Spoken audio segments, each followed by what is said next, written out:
God must really have something really special for us here today because the devil's doing all he can to get into the details. Yeah, it's gonna be beautiful at the Pat, end here. do you mind? Hmm? Right now, in the name of the Lord Jesus Christ and by the power of the Holy Spirit, we take authority over any demonic power that is trying to mess with the technology and whatever's happening to try to get everything to fall together. We just cast it down and bring it captive to the Lord Jesus Christ, and we loose the Holy Spirit over this meeting today for great, wonderful miracles and testimonies to happen and great knowledge. In Jesus' name, amen. Amen. We're Okay, back. I just talked to Andreas Kalker. He thought it was going to be through Zoom. So he's coming in right now. Oh, perfect. So we should see him in a second because I sent him the link again. So I'm going to ask him to just join as a listener, and then we'll join him as an admin. Okay. Looks like we almost got everyone back. Maybe missing 25 or so. Okay. Marianne, there's actually a list of questions that have been sent to you in your direct message. Okay. Yeah, I got them. It's a PDF, right? Yes. Hello, Marianne. I'm here. Hi, Andreas. So happy to see you again. Welcome. Welcome, everybody. So we're ready to record this, and we're going to make sure to share it everywhere. Andreas, thank you for sharing your time with us. I know how busy your schedule is, but I know it is still very important to continue to clarify questions because that's the most we have, questions for you. So first of all, I want to thank David Oates, who is the owner and the creator of this channel. He's known also as YouTube Terminated. That's his nickname. He created the group Chlorine Dioxide Testimonies in July 2nd, 2021, 6 months after being suspended on Facebook. He has appeared on Bob the Plumber Show. We've interviewed him, and the Stu Peters Show. He has so many testimonies put together in this channel, and I know you get many testimonies every day, but there's more testimonies a day and more people thanking you, Andreas, every day than what you could read in a day. So That's actually true because so many from America right now, but imagine we are 20. So it's a lot. I'm really very thankful, and I want to thank for this fantastic channel I'm following too. I'm in there, and congratulations to everybody here who's involved with it. Thank you. Okay, so John Glaze from Germany is the co-founder of Chlorine Dioxide and producer. The following are the administrators that keeps this group running strong every day. So I don't know if you know this, Andreas, but they are live every day answering people's questions all the time, because one of the most important things when you start with the use of chlorine dioxide, and you've told us this before, is people are scared. People don't know if it will poison them or if they'll have a bad reaction. So having someone to talk to all the time is such a blessing for people to be sure that what they're doing is okay. So as Tim Mitsiplik, Mark Brennan, JC, Lisa, Tweenie, Liberty and Loud Clear, Filter, Scott, Julie, Jim, Tim, and Donovan. I want to thank you all. I know how important the work that you're doing is, Yeah, Andreas needs a lot of help because he can't answer everybody's questions, sir. Well, actually, I have to admit, I'm very thankful because it became a movement. So it's not me alone, one-man band anymore. So, and thank you as well, Marianne. You have done a fantastic job everywhere, and so much in the Spanish way as in the English language too. So it is great to see how things are growing and how the truth is really coming forward. It is, and I was just telling them before you came in that this is a truth that can't be hidden anymore. It's just too many people by now who know this substance, who know how to use it, and who have been healed. And so you can't erase it from the map anymore. It's just too many of us now. So thank you, Andreas, because the way you speak and the way you share the message and the goodness in you, like we can all see it, how, I mean, you gave these patents to humankind for everyone to be able to make their own CDS in their own kitchens. And you made it simple.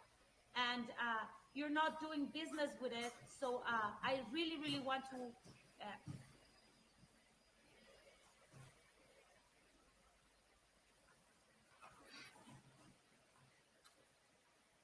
ask people who can help, because you are doing more investigation every day for on more applications of CDS and other things you've got going on for treatments and healing.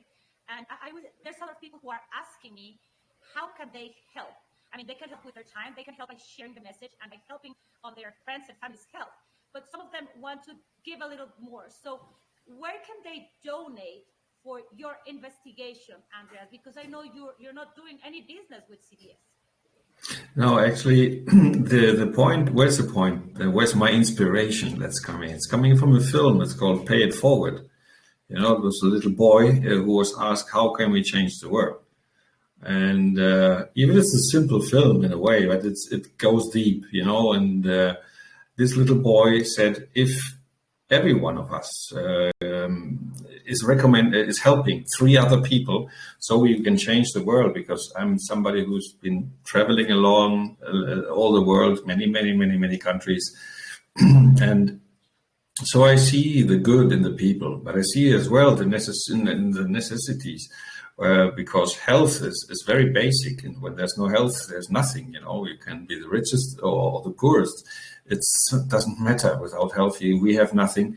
And I think that many parts of the world that are really in a very quite bad shape, if we could change the health to the people in a social way, you know, so that people can afford it, then it would be a very much different ball game, so to say. And so it's my life's work in a way. It's 15 years with one substance. And in 15 years, you learn a little bit, and I only can say I know nothing. And I'm sure that you've helped more than 3. Little more than 3. So we have some questions that people sent us, and I would like to ask you those questions. I know we have enough time, and then later on, we're going to be inviting people to share their testimonies live with you.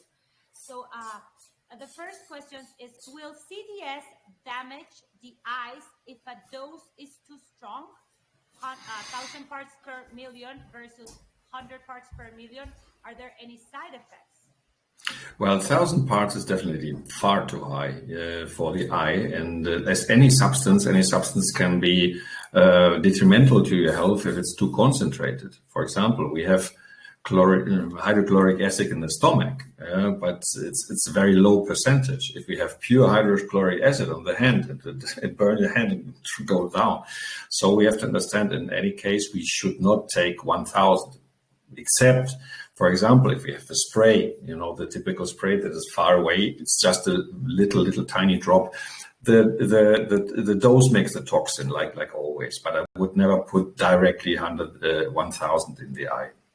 Much less 3,000 parts per million. Usually we have the old protocol, and this is a 50 ppm. So we can say 50 ppm is safe anywhere. Directly into the eyes. Yes, with saline solution or water? exactly. It was saline solution. Basically, it's saline solution and a very little bit of CDS, and this is an important thing. We always speak about CDS here because MMS, although it works, it's a fantastic stuff, but it has two problems. First, the FDA, this is the biggest one, and second, it has a more acid pH and contains chloride. So it may create secondary reactions depending on the situation.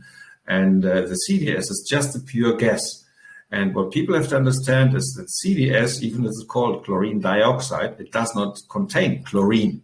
There's no chlorine in chlorine dioxide, imagine. So it's a chloride ion. And this is the big thing here that even professionals don't understand. Right.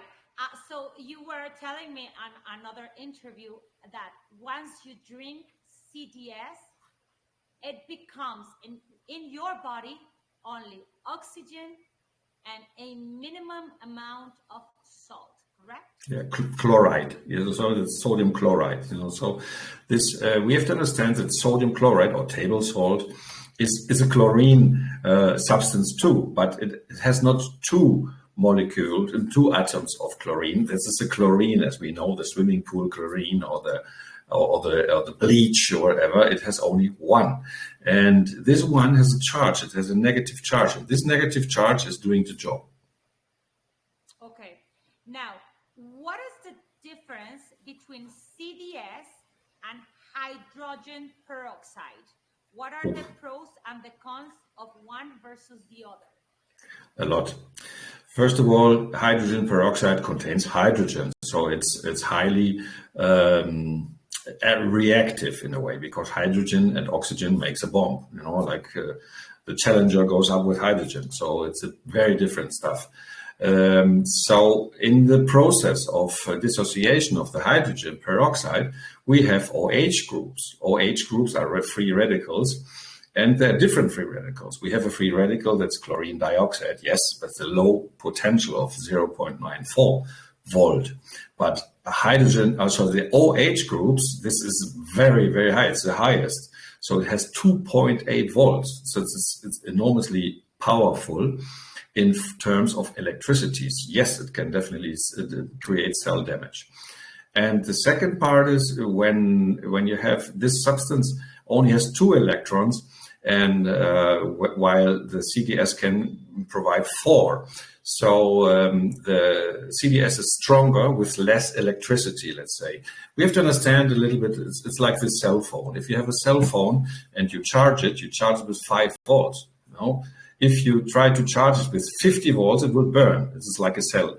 If you try to charge it with 1 volt or 2 volt, it will not be charged. So it's a question of voltage. So CDS is the best voltage you ever can have in the body. There's no other substance that can do the job.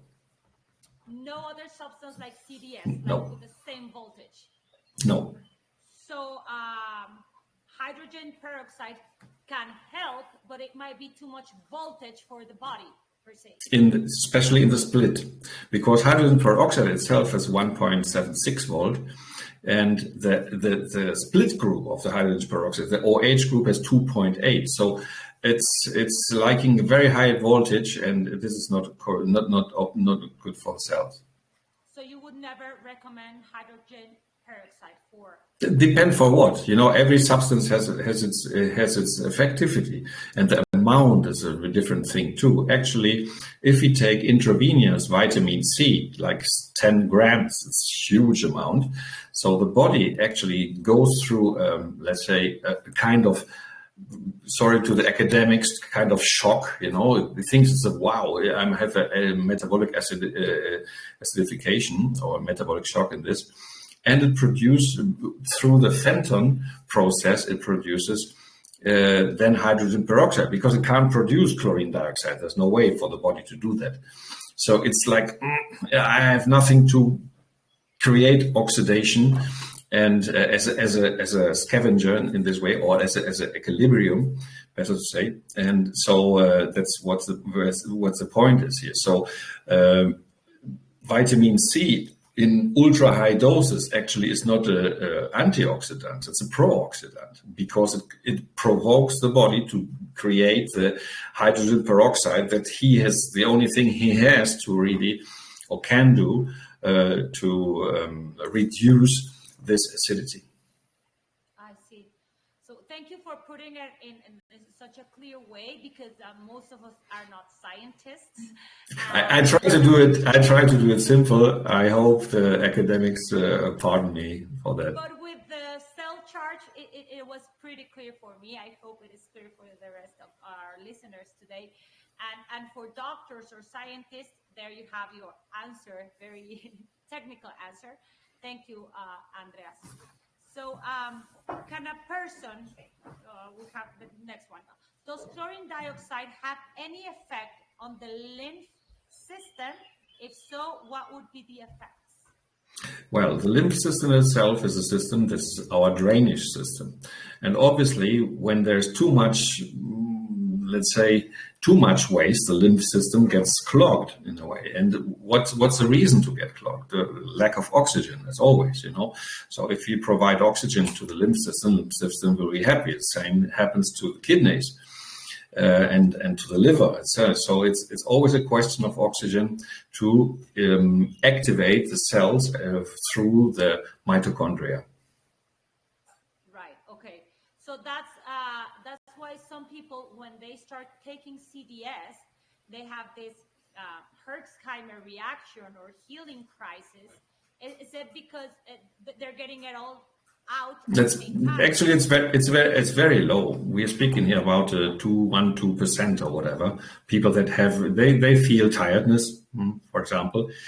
When does it happen? When you have taken a lot of medicaments of all types. There are some people that have one every, I don't know, it's amazing what some people are taking.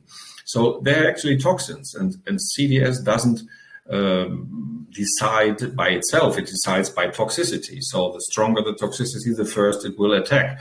So it converts toxins, even for medicines, backwards into an oxidized toxin. So this is not the same anymore because it changed the charge. So it's getting neutralized. And in this process, actually, the body has later to get rid of the waste. It's like you burn in your oven all the crap you want, but later you have to clean the oven. So the cleaning process, the first cleaning process, is what we call Jarisch-Herxheimer, that's the name for it, or health crisis, healing crisis, that usually should take not more than 4 days. So if you take it 7 days, it should be clear. So people, for example, even with severe cancer, after the 4th day, 5th day maximum, so they say, wow, I was 5 days like without power, but then woof, they go up. Some people can get a reaction because they are taking other medicaments, or they are already with toxins to here because of one or several illnesses. Because many times we don't see one illness, even if we diagnose once, there are several underlying illnesses that are causing this in the beginning. Yes, I've also seen that people who start with lower doses and increase their doses gradually, some patients that are not with fevers or with very, very bad illness or it has to be. Normally you don't have what you will see has no problem. This is very rare. What we have seen is that some producers are not producing the correct stuff. I saw from United States 24,000 ppm. This is complete bullshit. Okay, yes. And there's some other people that are using industrial chlorine dioxide, which is 2 drops in a gallon to just purify water. And they were taking 20 milliliters in a liter. Of course, they were burning their And the industrial stuff has other components too. So for example, this is a big difference. So how can we see if a chloride is a good quality? Well, you have to look at the spec sheets, and the chlorate, or NaClO3, should be less, or at least not more than 1%. If it's more than 1%, then it's cheap China crap, and sorry to say, China makes very good one too. So careful. But the cheap one is done for industrial purpose, not for the drinking water. And this stuff has a lot of chloride, and the body reacts to the chloride like first awful taste, and secondary reactions you should not have. So it is a question of quality, and this is I ask all the producers, please don't look on the price, look on the quality. Right. Yeah, that's so important. And then there were other people actually using bleach with yellow color, and saying it was CDS. Yes, this I saw in some countries, in Bolivia, for example. I saw that. No, in Ecuador, I saw that. What happens is very easy. You take your CDS, you put it in the bottle, you put it in a little shot glass, you put it in the sun, and half an hour later, it should be water. You can taste it. It should taste like water, not bitter, not strange, not nothing. If it tastes strange, what's left over, then it's not a good quality. And if it stays yellow, definitely it's a fake. Yes. Okay. Because what happens is we have to understand why chlorine dioxide is yellow. Chlorine dioxide, for the pros, I can tell that chlorine dioxide is very sensitive to ultraviolet light. So the transmittancia is in the ultraviolet spectrum. It means 360 nanometers. But we have to go to the half, so it's the opposite of the wave, so it's yellow. So what's the ultraviolet here is the yellow over there. And the curvature of the it's pico, it's not even nano, it's smaller, it's 160 picometers, creates like a curve similar to a rainbow, with letting only through the color of the yellow of this gas. So it's not really a color, it's just by the break of the light that is producing the yellow color. And so if we put it in the sunlight, so it will get destroyed exactly. And so it is basically, many people as well think, oh, it cannot be hot. No, that's not such an issue. There are two issues were found out with the time. First of all, people, and the most important, close the bottle. It's a gas, Imagine you have a Coke bottle or whatever, and you don't close it well. The gas is gone. End of story. The second, and this is the most standard, but you can see it, because if you say, it's still strong yellow, and the concentrate has the same color, and it's very easy to, it has the same color than sunflower oil. You see, take sunflower oil, you take the CDS, it has to have the same color to be 3000 ppm. This is the first part. And when you see that and you put it into the sunlight, then it has to really go away.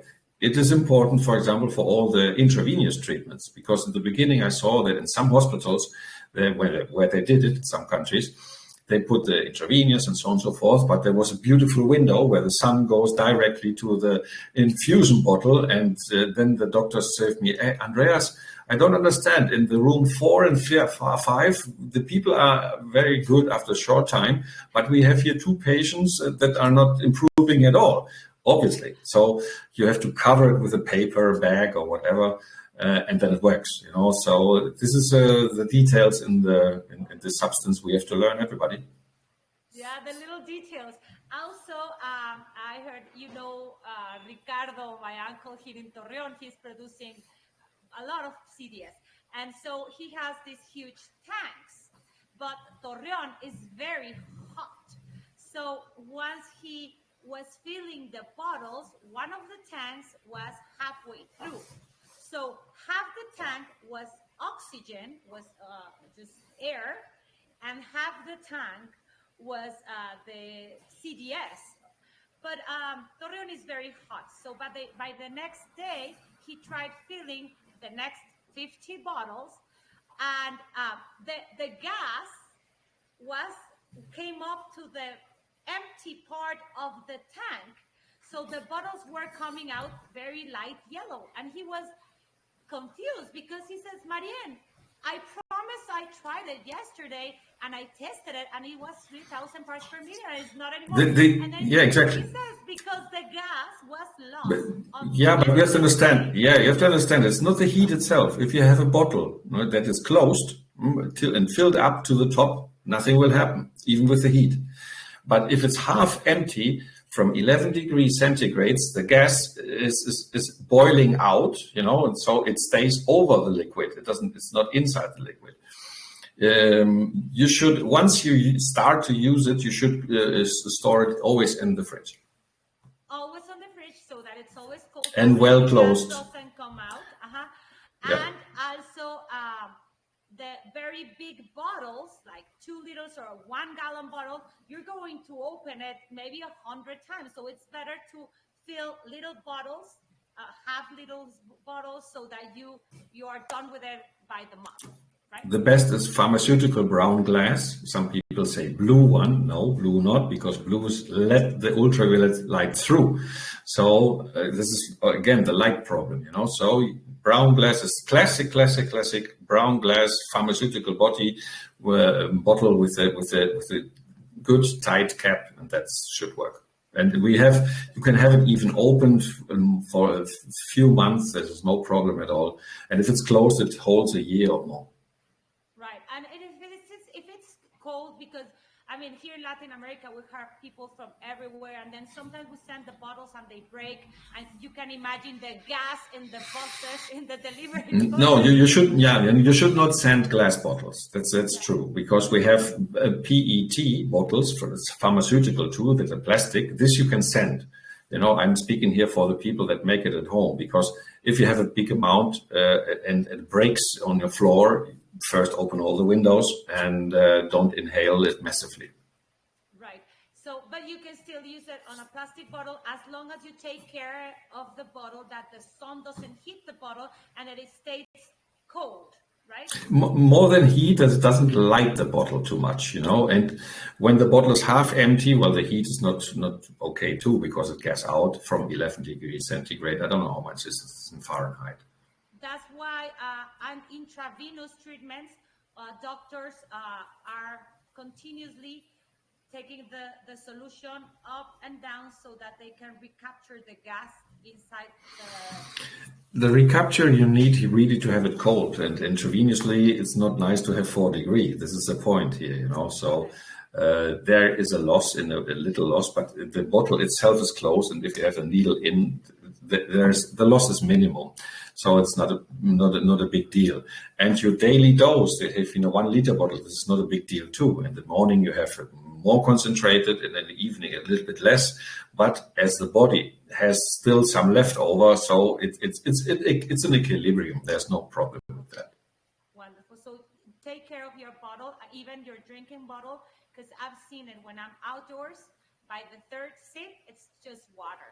So take care of the sun, that the sun doesn't hit your bottle.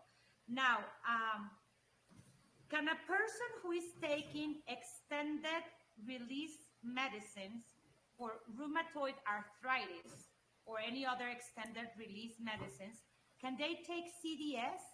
And are there any negative side effects in doing this? Actually, it was my problem. I had rheumatoid arthritis. I couldn't move the hands. They were blocked like that. Couldn't lift the pen. So CDS will get rid of it, and you can throw. Now you play the piano, I know. Yeah, play. All right. Look what I have for you here, Andreas. Beautiful. Wow. You gotta play my piano. A little bit, yeah. Okay. Well, I'm gonna send a video to everyone. Look, I mean, he got rheumatoid arthritis, and how you play like a pro. Well, you have to see, okay? So basically, let's say if you make a correct dose and you ramp up the dose, because for rheumatoid arthritis you need to go up. So start with C, protocol C, C10, that's the standard, C15 to C20. As you can make them the different protocols, like to spray it, and the K protocol, blah blah blah, whatever is protocols possible, and you will be able to throw all these supposed medications in the dustbin, and will be happy out of it. Now, because I know these medications, Andreas, and actually most medications are treating the symptoms, and Yes. CDS is treating the cause of that inflammation or that acidity or of the illness. So there's Correct. two ways. You can treat the symptom forever, but as soon as you stop taking the medicine, the symptom will come out again because the illness is still there, the cause is there, and chlorine dioxide is curing the cause, so the symptom just goes away and you don't need any medication anymore. So We have to understand treating symptoms as a business model. of course, and the doctors that are working with us in Commusav, Andreas, there's some of them that are 80 years old or 85-year-old doctors, and they've told me, Marianne, you see, 50, 60 years ago when I started on medicine, there were actually some medications that cured diseases, but then they were taking away the some pharmaceutical guy said, oh, this is toxic, or the FDA took them away because of side effects. And then we as doctors started realizing that the new medicine that it was switched for was only treating symptoms, but our patients were not getting cured anymore. So there were medicines back in time, they say, that were curing the causes, and they're just gone. Business model. So when you treat with CDS, let's say an arthritis, after the symptoms are gone, it's obviously because the cause is solved. Now, do you have to take CDS for the rest of your life so that it doesn't come up again, or you're just healed and that's it? You can leave it? We have to understand that this is a metabolic acidosis. It means acidity. Where does it come from? Lifestyle, obviously. So too much sugar and too much gluten or whatever. So you have to change your lifestyle to a better food, obviously. And that's logic for me, at least. So if you don't change it, it will come back. If you change it, it will not. Right. And well, for what we know now is that taking CDS forever, it's just going to make you live a healthier and longer life. Like you did some kind of test with lab rats, right? Mm-hmm. Yeah, well, actually, the lab rats usually type Norwegius type. There are different types of lab rats. There are many. You can choose them on the list when you buy. And we were working with Norwegius rat, and the normal lifespan is around 620 to 650, 60 days. So that means 2 years. And the rats that get chlorine dioxide all over their life, so lived approximately 30% longer, and the longest, Methuselah, he get a nickname, he had 972 days. Oh my God. So we're speaking, if a human usually lives 80 years, we're talking about 120 years human being. This is a normal lifespan human theory. All the rest is because he has problems that are problems are related to blood circulation mostly, and blood circulation is oxygen supply. Okay, Andreas, that's amazing news for a lot of people here. So they can take CDS from where they are born until the day they die. That is, I don't think it's necessary, because actually, in my case, yes, I took it any possible type from any protocol. I tried first with myself, intravenous, whatever, and it's like an insurance, It's an insurance you have at home, and whatever will happen, you have the antidote, and this is just a fact. It's not fiction. I know, Andreas. I haven't used any medication in my family for over 2 years, and I thank you for that. Now, those chlorine, I don't even investigate what's going on with the kid. I just see, he's a little warm, he's not okay. I don't care what it is. I just give him the CDS, and by 2 hours later, he's running. My dogs, my cats, everyone is chlorine dioxided here. and we haven't used any antibiotics anymore. medications, and it's just really amazing to be able, with just one substance, cure so many things like stomach pains, headaches, fevers, colds, you name it. And most people, It is because there's a common denominator. What we have called hundreds and thousands of illnesses, there's always a common denominator. This is oxygen supply. If you don't have enough oxygen, the body gets too acid. And this is basically the point here. We have acidity problems.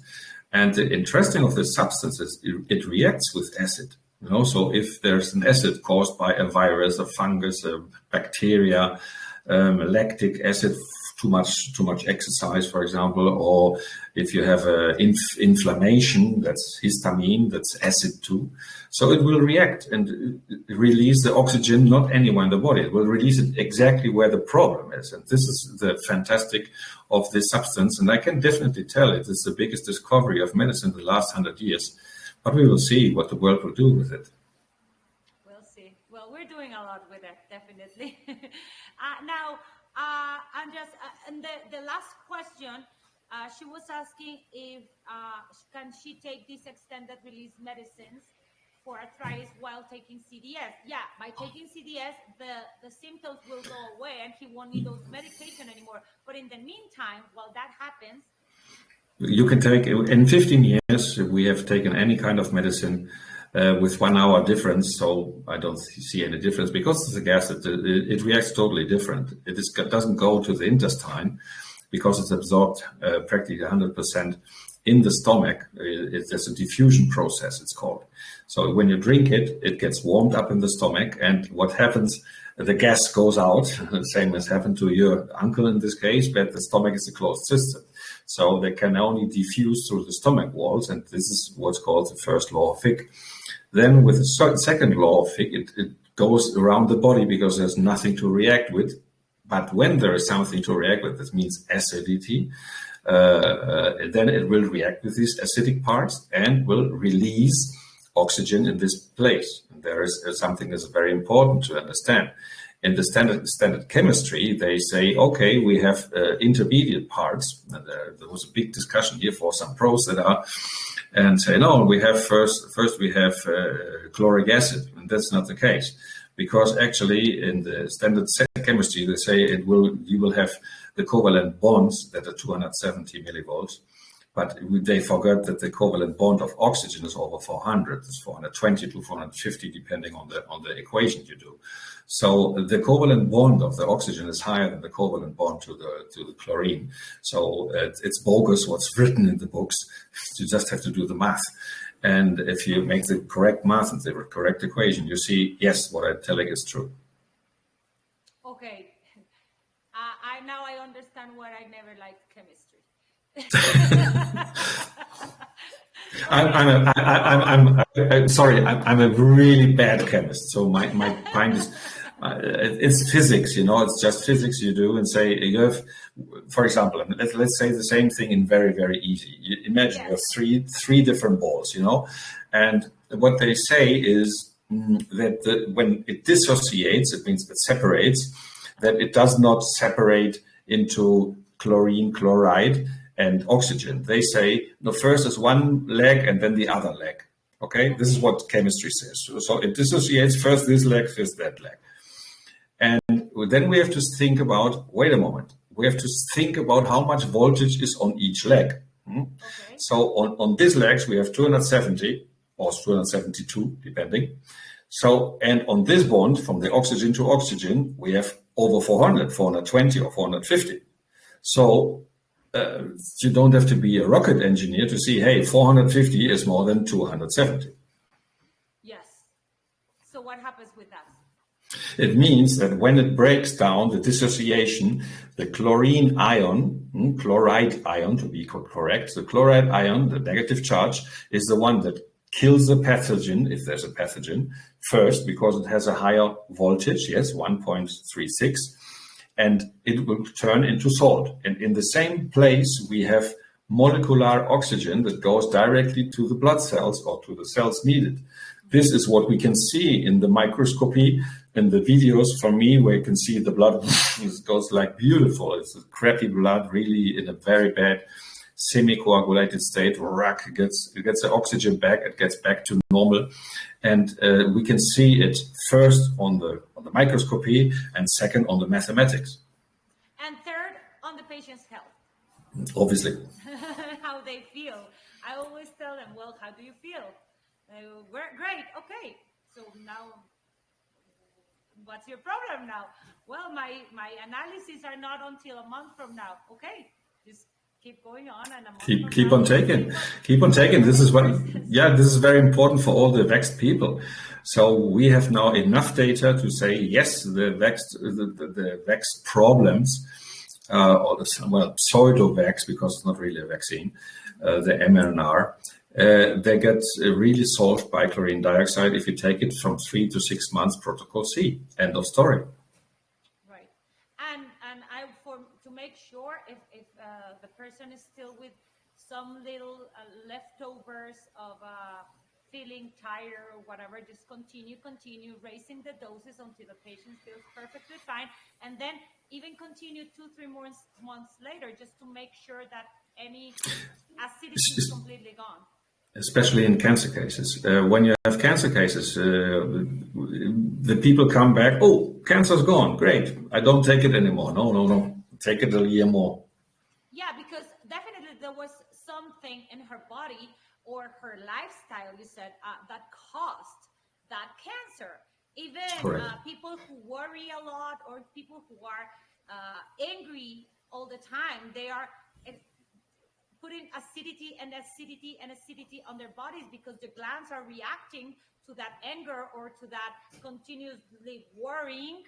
And so CDS will neutralize that. And usually people don't change their way of life. Well, maybe what they eat, but if it's a very angry person, it most likely continue to be a very angry person, and they are getting a lot of acidity in their bodies. It's good to continue taking CDS just to compensate.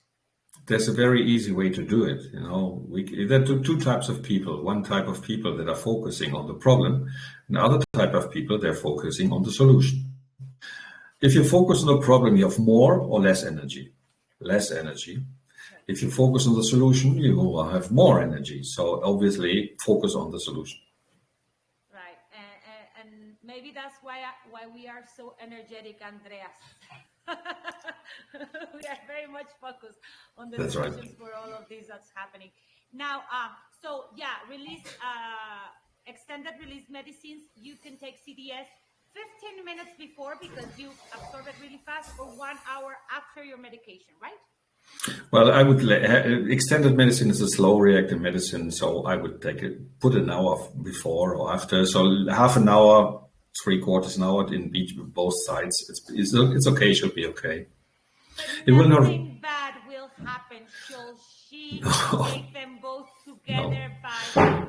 No, it will not. But in a way, for example, if you have a doubt about some medicine, you just take a shot glass of CDS, you put the medicine inside, you turn it around, and you can see if it reacts.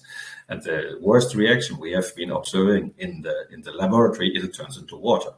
So that's the only thing that can really happen in a way.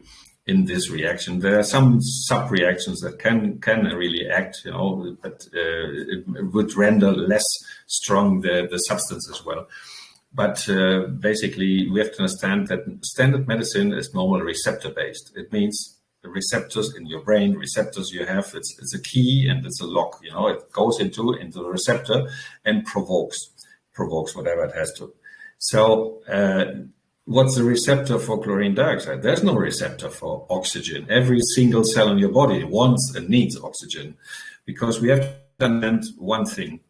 Most of the people are speaking or health issues.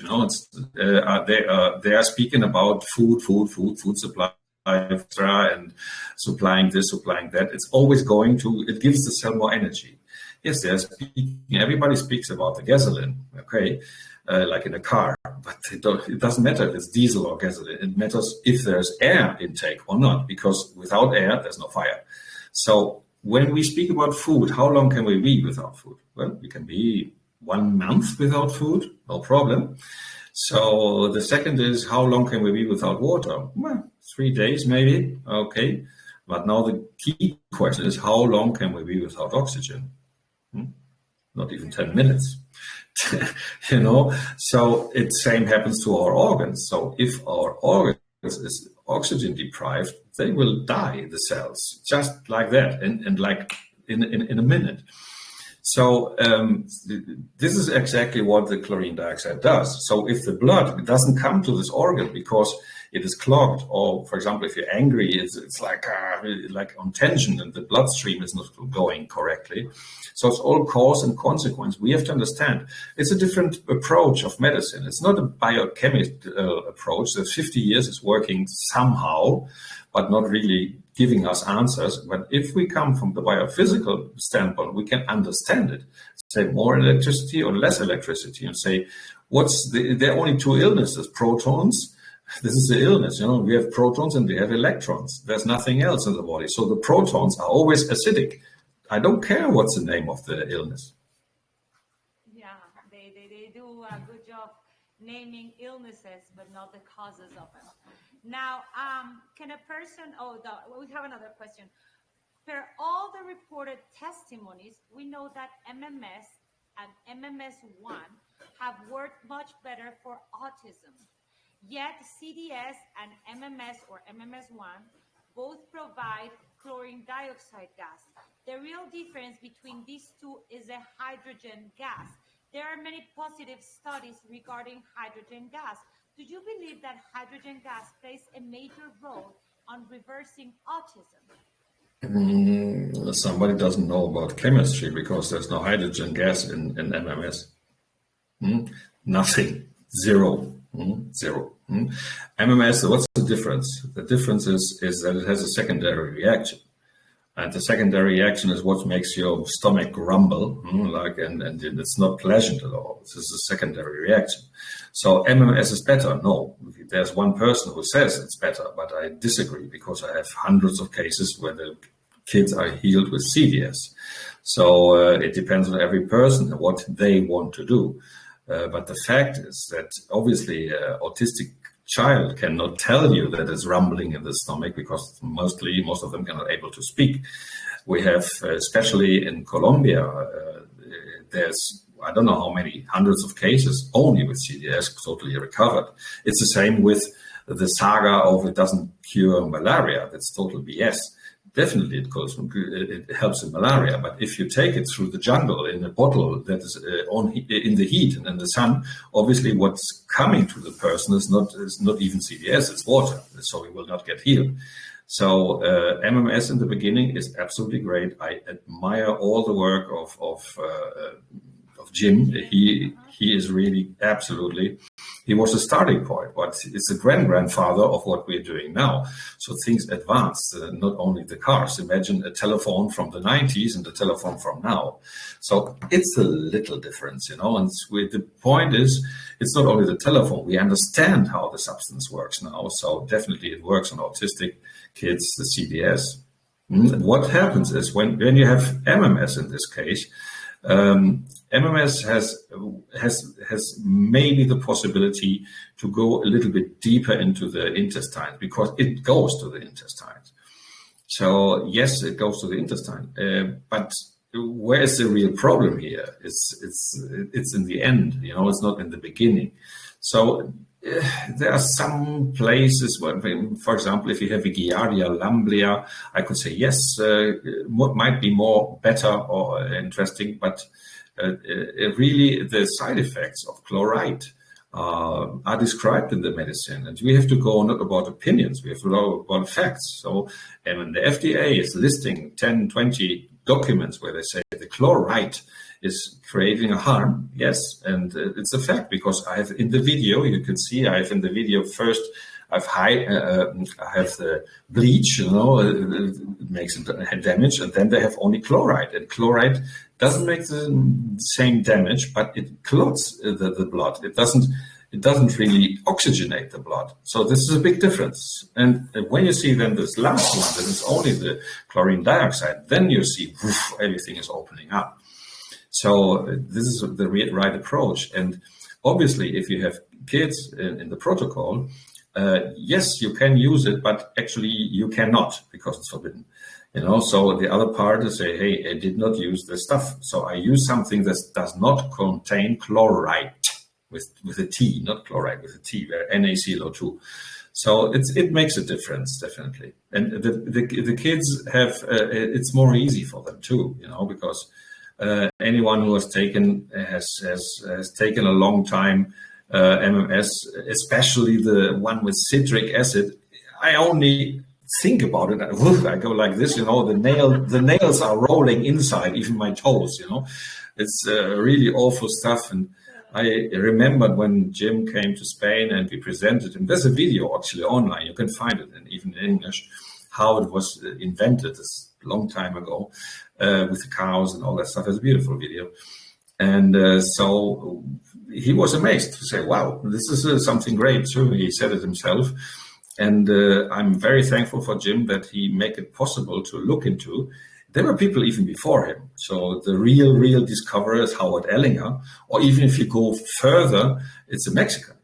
So he has a patent in 1954 against burns, Felipe Lasso. So you see Felipe Lasso, then you have Howard Ellinger that creates a company outside that was bought by the big company, so he couldn't go further. And 20 years later, when the NDAs were finished, so he created Frontier Science in New York that are selling chlorine dioxide for horses as toothpaste, as whatever stuff, what he is able to do at that time.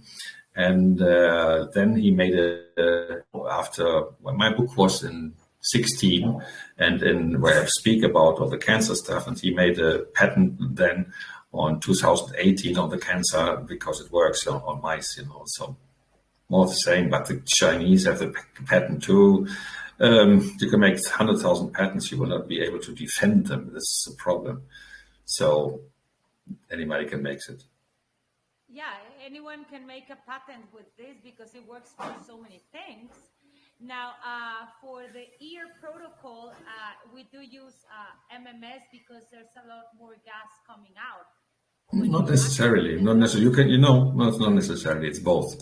But you have to understand the gas is very, very aggressive. There are some people that put it like 10 minutes there and then have red ears. Don't do that. And actually, the ear gas protocol is for the outer ear, not for the inner ear.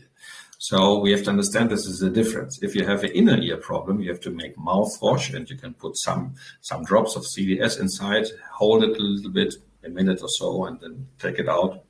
Here we go. Because it goes through the tympano, so it's very thin. Some gas goes through. So we have to.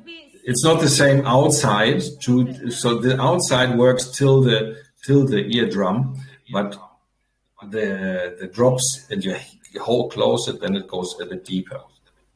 When you do the drops, can it be 3,000 parts per million drops? Or do you have it doesn't need to be 3,000. You can use 3,000. I use 3,000. I didn't burn my ears; they're still intact. But 1,000 is still what? 1,000 is still enough. So it's not necessary. Okay, wonderful. So for a kid, it might be 2 saline solutions per 1 CDS. For example. Yeah, because CDS is so powerful. Even with the littlest amount of it, it will completely kill germs and bacteria.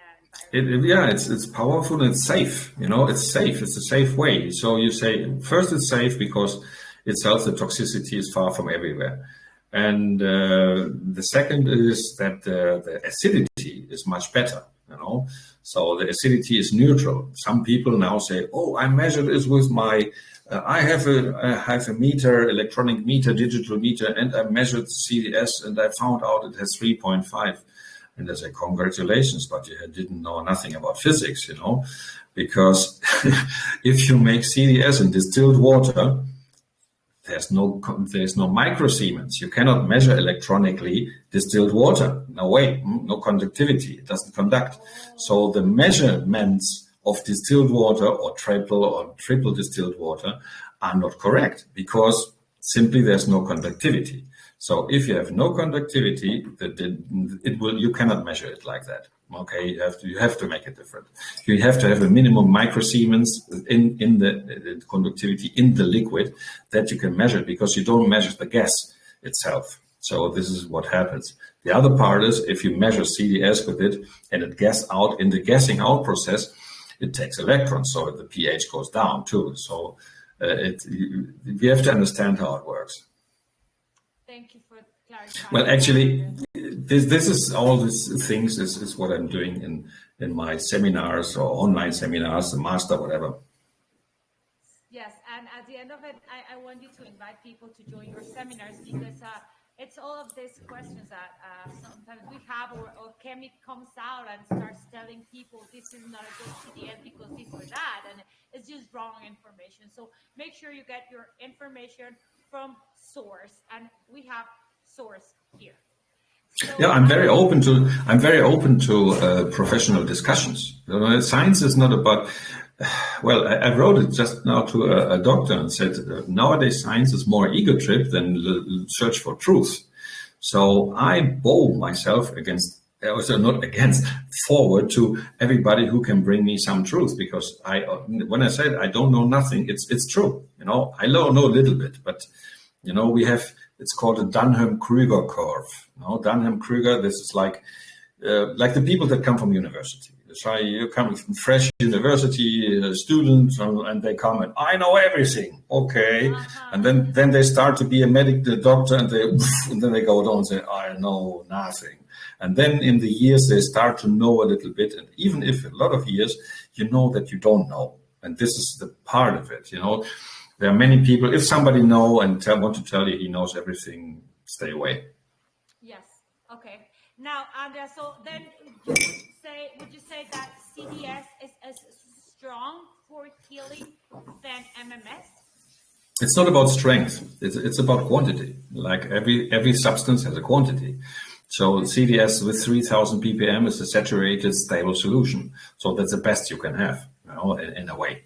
You can make it stronger with MMS on the long term. Then, for example, if somebody says it's 24,000 ppm, it can only be CDS. You cannot produce it in a laboratory. Even I can't do it, and I have a quite good laboratory for that.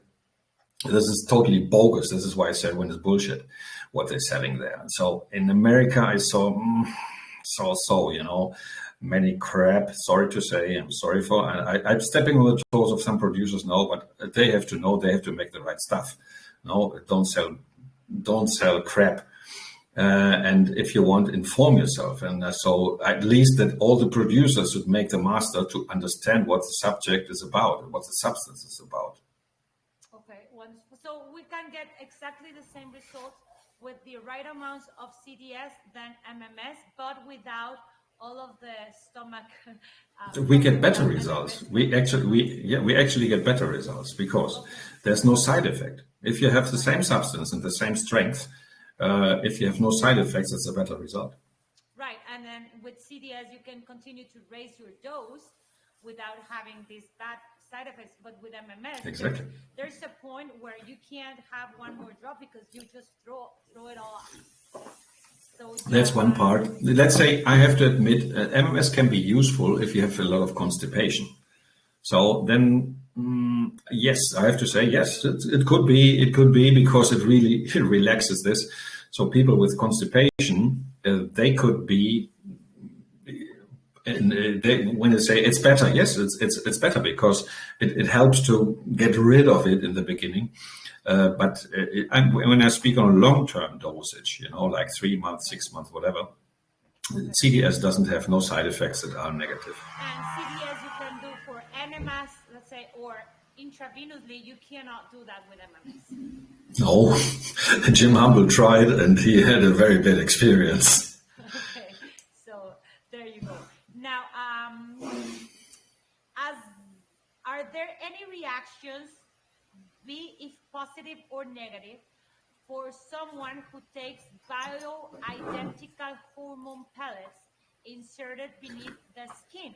The hormone pellets are inserted beneath the skin.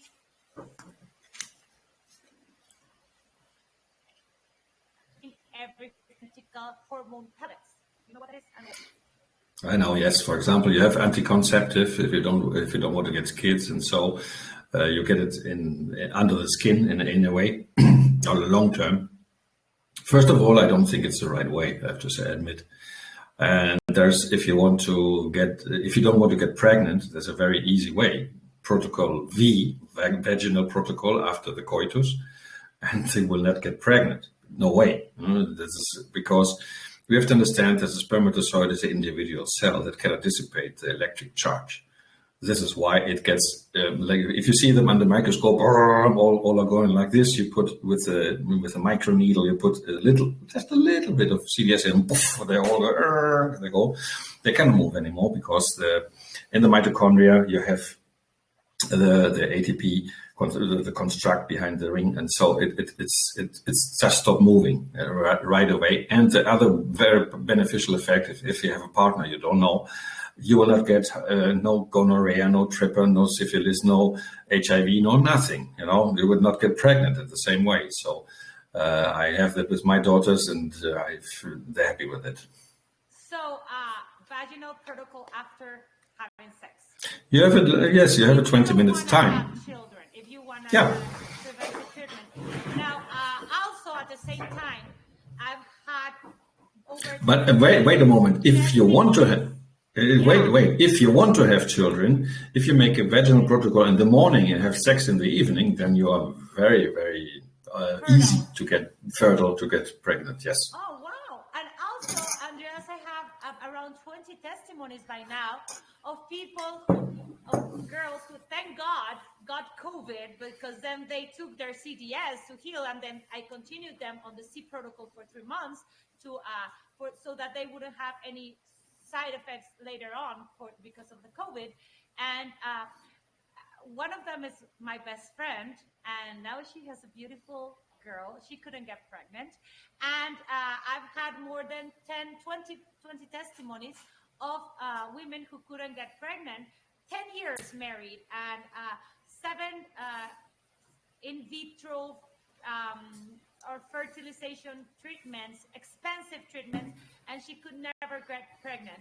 Now, she was about to get surgery, one of them, because she had kidney stones. And 2 months later, kidney stones are gone, and there's a baby there. So the grandmother of that child was telling me, Marian, you converted a stone into a baby. And well, the stone was gone. She's now pregnant, and she's about to have. Yeah, we have to understand the stones, the kidney stones, or liver stones too, or any kind of biliary stones. Mostly are made of oxalate, and why? It's not that they are made. We have to always ask why. I've been as a kid. I've been one of these awful kids asking why everywhere. They're Andreas out. This was a typical thing. But when we ask ourselves why, we have to understand that the kidney stones are made of calcium. Why of calcium? When there's too much acidity. And I will make it now non-academic for everybody to understand. If you have a coffee machine, and the coffee machine makes a lot of calcium, how do you clean it? With acid, lemon acid or whatever acid, So the acid is the antagonist of the calcium. So if your body is too acid, and especially the vagina part, or let's say all the ovaries, the uterus, and so on. So if it's too acid, nothing can survive there, nothing. So you will not get pregnant, even if you want. So the acidity is the problem anywhere, with every illness. So the acid, for example, the body has a plan B. Our body always has a plan B, C, D, E, F, So I have too much acidity. Okay, it will harm my cells. Yes. So what I have to do? I have to compensate it. How? With calcium. Calcium is very alkaline. So he takes the calcium and put it with the acid together, and so no more acidity. But, and now it comes, you have calcium oxide. That's oxalates. And these accumulate to a stone. There you go. Okay, it figures. Now, so by taking these high doses of CDS, client, patient, friend of mine, she basically got rid of the stones because the body didn't have to do those stones anymore, didn't have to send any more calcium there. And at the same time, something happened with her hormones and she was able to get pregnant. But this is after 10 years of trying. Yes, you have to understand, hormones. We have to understand quantities. For example, imagine a swimming pool, an Olympic swimming pool, okay? And you have a dropper, and you put one drop. This is the amount of hormones you have. Nothing. It's what's the hormone itself? It's a driver. It's saying, okay, left, right, here, go there, there, there. They're very powerful, obviously.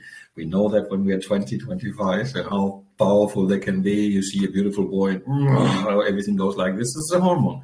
Pheromones. This is all a very, very, very complex issue. And the hormones go their own way, but they can't go their own way. They can't be produced. They can't be in the equilibrium when there's acidity, because acidity really takes away all the power and doesn't let oxygen come to the parts. And to have power, you need oxygen. It's like you cannot burn anything without oxygen. So, like putting it all together again is, you want to get pregnant, drink CDS, take Protocol C. Or do your in the morning. In the morning, and then at night you will have fun. Have fun. And if you don't want to get pregnant or you don't want to get any diseases, infection, then you do the vaginal protocol exactly after sex. And for men, yes. spray CDS after sex. Yes, well, that's for the men. Men won't get pregnant, but no, but you can spray your vena, and because you don't know where this lady has been before, too. It's the same problem, because especially in United States we have a lot of herpes, genital herpes, and that is not nothing fun. So just spray 3,000 parts per million spray. Yeah, you can spray, no problem. Oh, okay, wonderful. So we have another question. Is there a correlation or graph showing the volume of MMS1 to volume of CDS? For example, 1 drop of MMS1, it's the same than 2.8 milliliters of CDS when the sodium chloride is at concentration of 28%. Those 2 drops of MMS, it's 5.6 milliliters of CDS and so on. Is there a graph? Yes, we did it a long time ago. I think 12, 13 years ago. I was in the University of Alicante, precisely, with Professor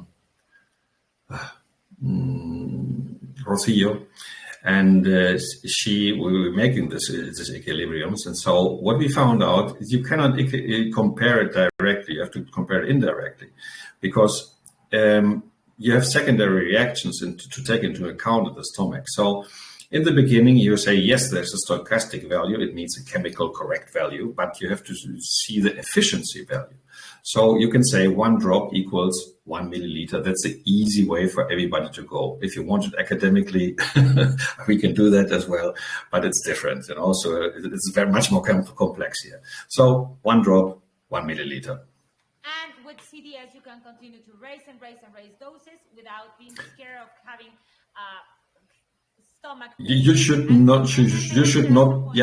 should not take more than 80 ml a day. Because for what? This is the issue here. What you can do if you need higher doses, you make the mouth protocol, you make the rectal protocol, you put yourself into the bathtub, especially for cancer. You make a K protocol with DMSO in the area where the problem. You can use different protocols. That is much better than taking just a high dose. And I see some people making the big mistake. Okay, in the morning I gluk, I bring it down. It's totally wrong. Why? Because imagine in the morning you take the breath for the whole day. It's not possible. You need it constantly. So you need CDS constantly too, and you need it in different ways. So the more different ways you can put it into your body, the oxygen, the better. You can put it through the skin, you can put it through the rectal way, you can put it in the vaginal way, you can put it through the mouth, drinking it. You can put it transdermal with DMSO. So this is why the book is Forbidden Health. This is what it's listed. All that it's like a book for you that you say, okay, what I have to do in which situation. But you can choose, because many people ask me, okay, I have this and this. How many drops for my hemorrhoids? Start with it. Read it first.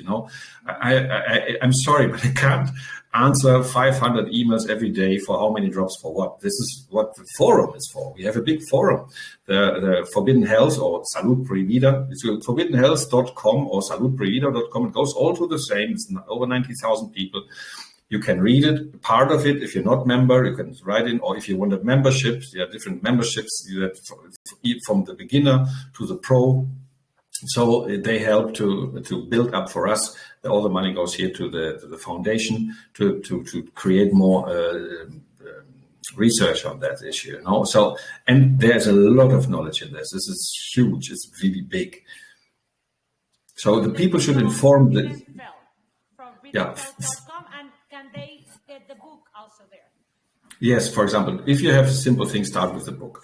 If you don't, then you say, okay, I want to have more knowledge for you can go to the forum, or you can make their simple courses, how to use. This is a beginner's course. I think it's $40 or something like that. And this is a very graphic, very basic, very clear, very what you do, what not to do, what to take care of, and so on for the beginners. And then there are more courses, and if you want to be a pro, so make the master course, the big one. Okay, Andreas. That's about 9. You're right. It's 9 months. It's 9 months, and it's for the people that don't know, it's a hybrid course where you have videos where it's information. It's like a documentary. It's lots of videos. And we are making meetings, several meetings in a month, where the people can ask me, like now, the people ask me directly, say, okay, I have a question, and this is actually, it's a hybrid, because for me, it's the best, because I don't have to repeat everything. I just go into the subject. And what we do as well is we have working groups that are creating new research as well. You can do research even if I don't have a PhD. You just have to know how and why. For example, we have now found out in the group for children a recipe that they can take it with, very tasty. We have found out now for burns different ways to do it. So and this is not me. I'm teaching the people how to make this research, and they create groups, internal groups into the master that I'm interested in this. Okay, you go to this group. Or it's called work group. So they do stuff together. Especially now in the Spanish one. The English one is just very fresh. So we start now. We have the English and the German too. So I'm very happy. I'm happy because really the ratings have been fantastic, 5 stars everywhere. And I'm happy the people are learning, because what we need in the future is people like you, for example, or people that really have a knowledge, and they can go into their surroundings to teach the other people. With knowledge, even if there's a doctor sitting there, they can say, wait a moment, this is this and this and this, but what you say is not, because this and this and this, and here's the data. I have a certificate that I know what I'm saying. So, and you have the data, and they can speak to the church congregation, their football club or the club or whatever, and they can make very beautiful meetings, private meetings, like you said, 20, 30, 40 people, and it works out very nice. It's very, very, very beautiful, and the people who get more and more and more that get the real knowledge, and not the CNN bogus or whatever, that they try to burn your brain with nonsense. Right. And now I have a group with over 100 distributors of CDS, my distributors in Mexico, and I constantly am sending them things that I see from you and from Dr. Aparicio, from Pedro Chavez. I'm constantly sending them the information so that they are updated on the protocols and on how to use it. If there's a new way, if we have to raise or lower doses, depending on the symptoms of the patients. And yeah, it's our job to keep researching and all the time, learn more, because there's always more to learn. When this pandemic started, I was basically thrown into the water and said, Marian, learn to swim, because we didn't have these masters or these courses. So I was really learning to swim on how many milliliters should I give this guy? He can't breathe. I felt in the middle of war. We were doing intravenous protocols with a with some nurses, and I was telling them, okay, just put some more in there because the guy's not being able to breathe. And the next day, the guy was just breathing beautifully. So then doctors started calling me, how dare you? How dare you? I was like, well, we're in the middle of the war and they're bleeding. And I'm just trying to wrap a little, paper or a little belt so that they don't die, because they were about to get intubated if I didn't do nothing. And the doctor wasn't picking up the phone because he was saturated with patients. I said, well, I just did what I saw you do with the other patient, and I prayed. So this basically, let's say one thing: there can be nothing illegal in saving lives. But you have to have knowledge, at least a minimum knowledge of what you do. Of course, we all tried. I in the beginning, I started everything. It's science is try and error, and this is when we have to save a life. We save a life, and end of story. Yeah, but it was very scary. It was just with your common sense trying to do something about it so that I understand the doctors very good, because there's so many substances that are making such a lot of harm, especially when you're a doctor. You have infinite of poisons you used, and so they don't know about chlorine dioxide. Why the doctors are saying no? Because when they're tired at home after I don't know how many hours of working, they switch on the TV and they see whatever, MSNBC, CNN, where they say careful, careful, and the only thing they get in the brain is careful. But no doctor, not one medical doctor, a physician, has ever had one single hour in his studies about chlorine dioxide. They don't know, because it's even not in the pharmacopoeia. It means it's not in the pharmaceutical. It's a gas. They don't use it. So it's a new approach, totally new approach. They don't understand, and obviously they will say, careful. It's logic, because they're used to high toxins, while chlorine dioxide has the same toxicity as coffee. You can die by coffee, but you need to drink 10 liters, and you can die by chlorine dioxide. You have to drink 10 liters too over 14 days. Try it. No way. Okay. Now, I'm going to ask you the next questions really fast, because we are going to go to the questions and answers, because we have only half an hour left. So, would the flushing affect the dilatation in a person's body by taking niacin or Bragg's nutritional yeast be a good precursor before dosing with CDS? Would there be any benefits of drawbacks in applying these methods?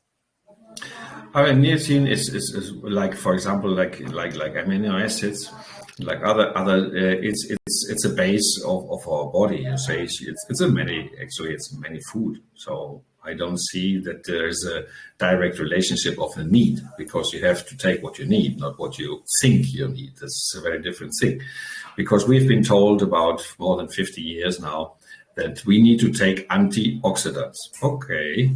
So why? And if you say to the people, there's a guy who's called Harman, who made 1956 theory paper, published it on oxidative stress. I have the paper here, and I take it always to the conferences in between the doctors, and then I say to all of them, who of you know about oxidative stress? Everybody, we know. Okay, who of you read the original paper? Like this, and then when somebody lifts the hand, I asked you, how many pages has this paper? They don't know, because if they would, they know it's just one page about maybe a possibility, and it could be, and whatever.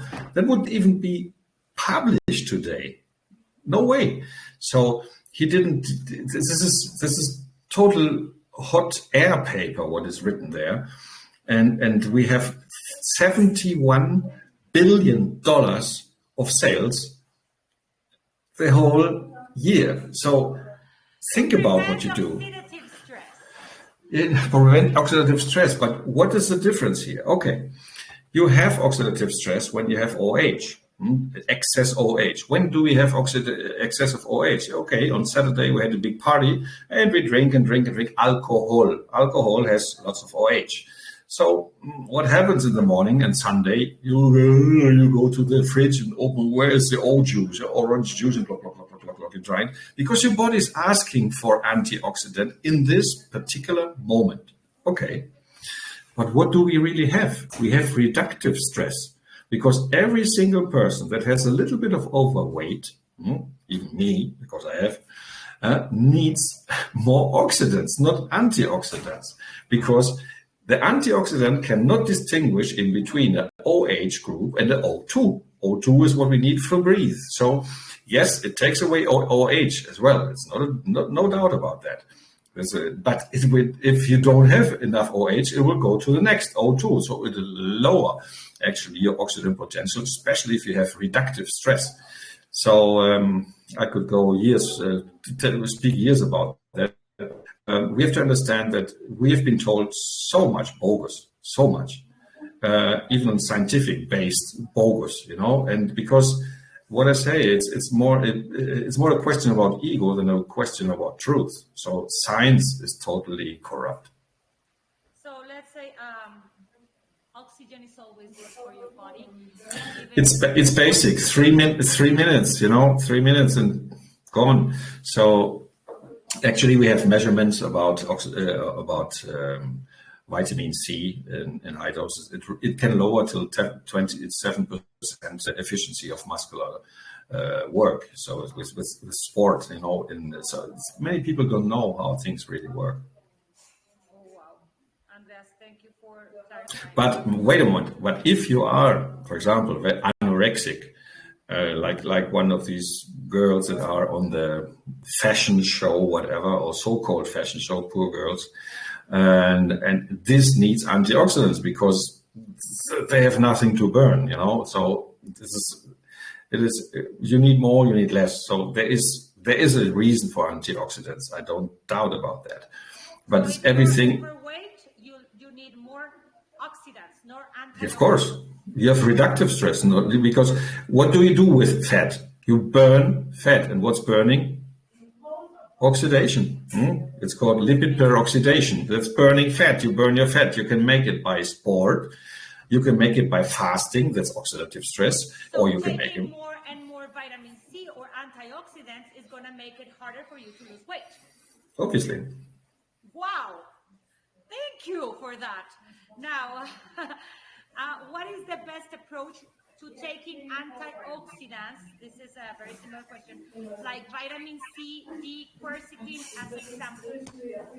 So we have to understand that vitamin is have nothing to do A, B, C, D, E. It's different substances. So we have different substances, and these different substances are, let's say, it's amino acids basically, and vitamin C has nothing to do with the vitamin D.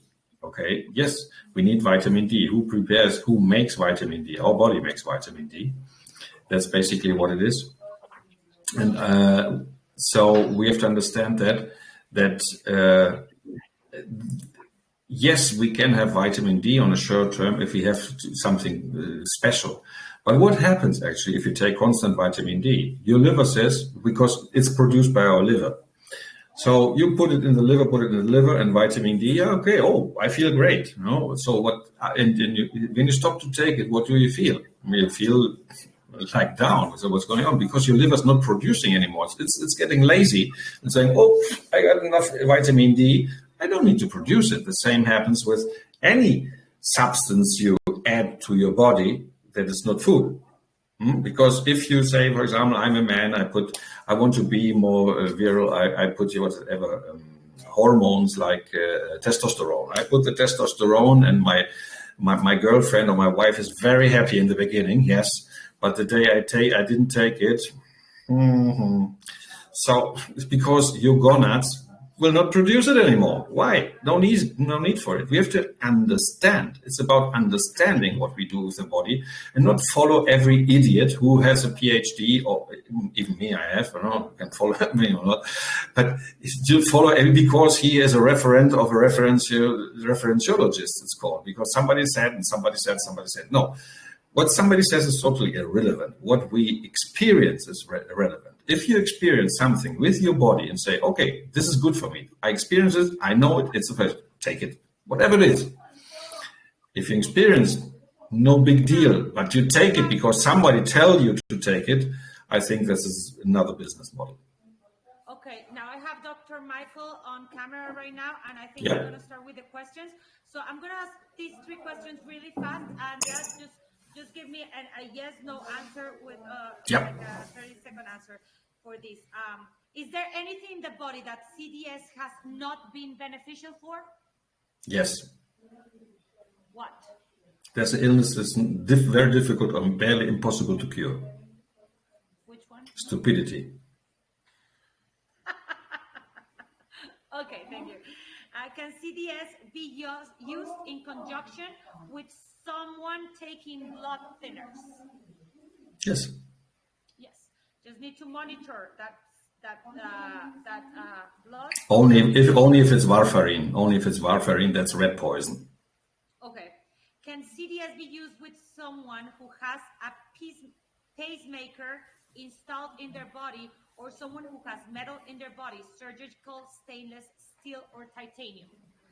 As long as your pacemaker is not made of found in iron, you can. Obviously, we're speaking about molecules. My God, it will not do anything to anything. Come on. Okay. Also, when they have braces and Bracelets, whatever it is. We're speaking about molecules on an atomic base. Yeah, if you can receive oxygen and salt in your body, you can take CDS. It won't. They think. No, it's a total misunderstanding about what is what. Okay, those MMS1, CDS cross the blood-brain barrier. It has 160 picometer. The virus, like coronavirus, is nanometers, 1,000 more, 3 zeros more. It can. It can. Okay. It can. It goes anywhere. This is exactly what it is, because it's one of the smallest molecules we have, only 67 mole. And since it's a gas, it goes everywhere and it goes fast, right? Very fast.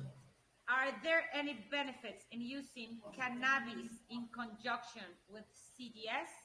Yes, it can be, especially when you have some problems, neurological problems. Depend on the case. Thank you. And I usually ask them to not do drugs or take away their even painkillers or psych medications, because usually with CDS they feel so good they don't need.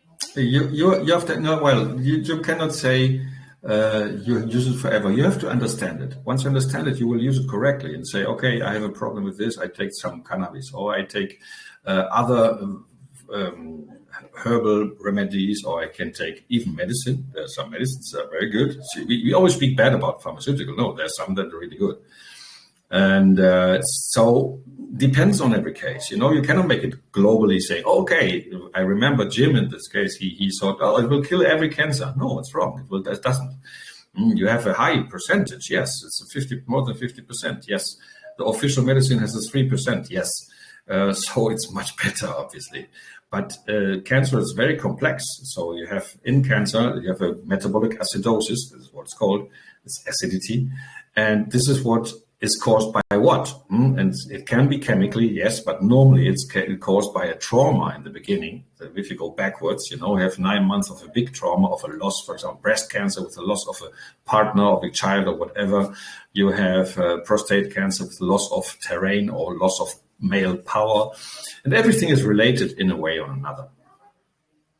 Thank you, Andreas.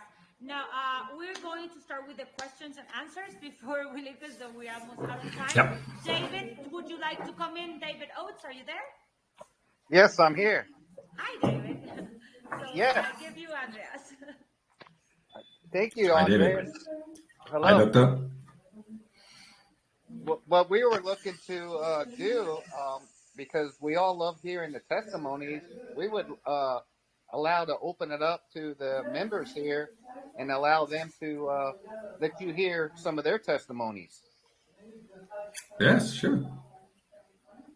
Okay, anyone who wants to come in, just raise your hands and the administrators are going to let you in Just make sure you activate your microphone so that we can hear you, and you can tell your testimony to Andreas. Make sure not to take more than 2 minutes.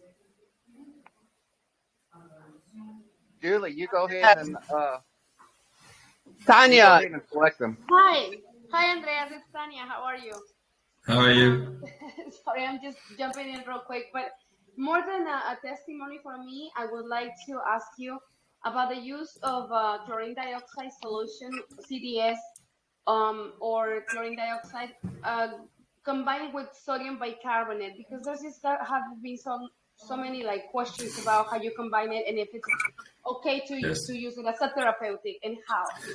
Yeah, sodium bicarbonate is an alkalizing product, obviously, but we have to understand the chemistry about it. And the chemistry is complex. It's a complex thing. So actually what we have in the body is equilibrium. We have an equilibrium, it's called base deficit. And this you can measure in the gas analytics.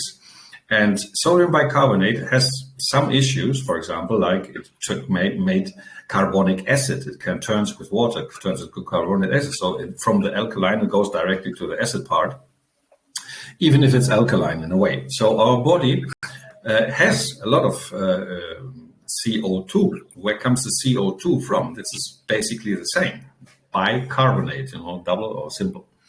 So what do we do? What does the body do with the CO2? It's an excess, it's a waste.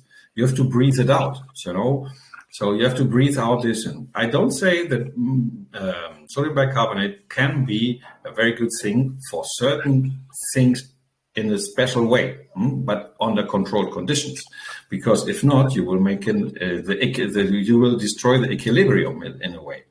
Because you might get alkalosis. It's very rare. It's extremely rare. It's not the case normally if you take a teaspoon or two, but in a way you have to every bicarbonate you put in, you have to breathe out.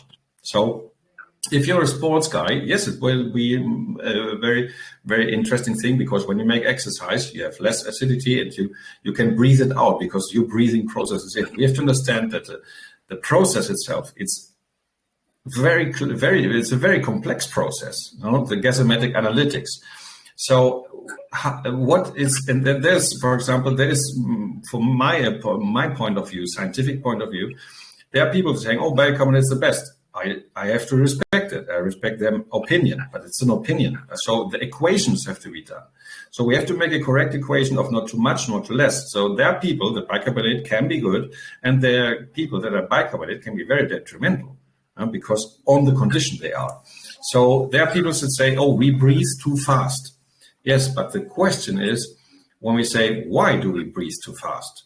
So there are receptors, the brain receptors are not one. So there are 7, 8 different receptors for CO2, and they are very sensitive and they're cross-related. What does it mean?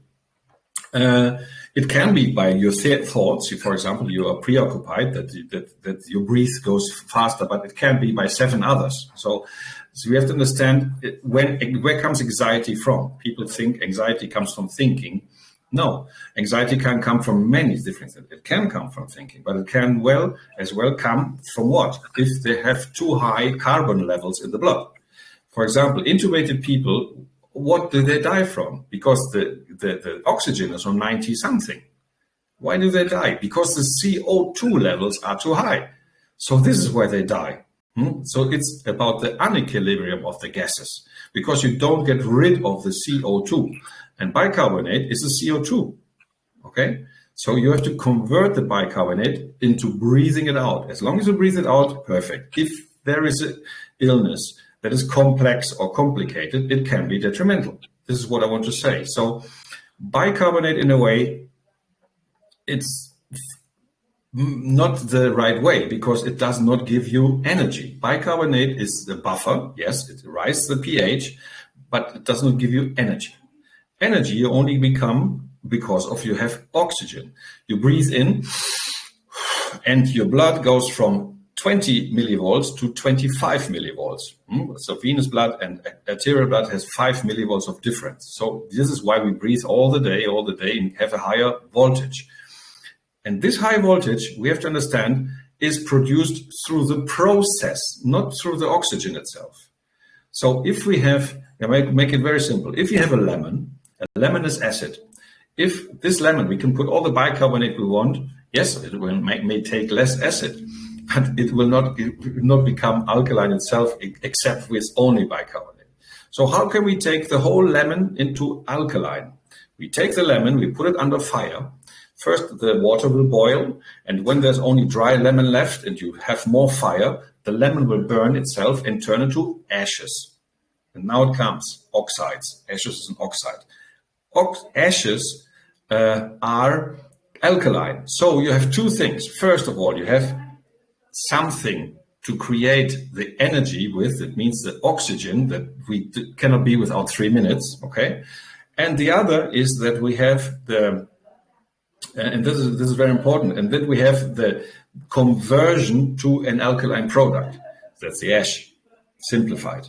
So yes and no. So bicarbonate, I'm not the specialist on bicarbonate. There are specialists on bicarbonate, but the specialists should come out with a correct equation.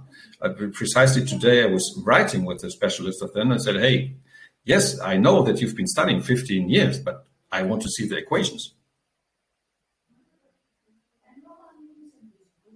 Okay. Excellent. Thank you so much, Andreas. Thank you, Tanya. Hi, Tanya.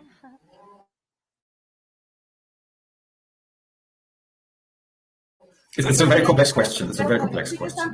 We have there's another thing too. If you have the other thing is when you make intravenous, we don't have to. It's not the same to have teaspoons of bicarbonate than putting a milligram into saline solution to buffer it. So as a buffer, perfect. How does bicarbonate work in the body? As a buffer too. You know, it's a buffer, but too much buffer has no sense because it's not something you burn. It's not an energy.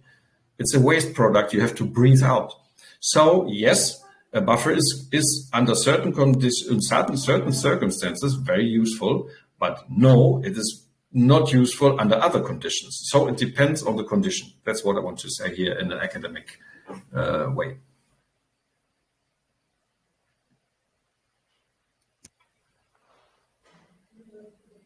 Hello? Yes, hello. Hello. May I also ask a question? Yes. There are thousands of people in Europe who suffer from leak in the dura that is often caused by lumbar punctures from neurologists. So I didn't understand it right. Sorry. Can you repeat, please? So neurologists in the hospitals, they very often do a lumbar puncture. So they put needles into your lower back or a needle into the spine and draw out liquor from your spine. But what then often happens is that it doesn't close and the people suffer from losing liquor in their spine. So do you think there is a chance to cure that by CDS? We have to study it. Actually, we are making a surgery. We are studying it to we need to be more study in animals first, because how to inject it in the spine. Because I think, for example, it would be fantastic for illnesses, neurological illnesses like Alzheimer. So the loss of the liquid, I'm not a surgery specialist. I know some things, but I'm a biophysicist. So Dr. Aparicio would be the one who could answer this question better. Okay, thank you. Hi, could I please ask? Hi, Andreas, it's Emma. Hi. Yes. Your advice regarding the MTHFR genetic mutation.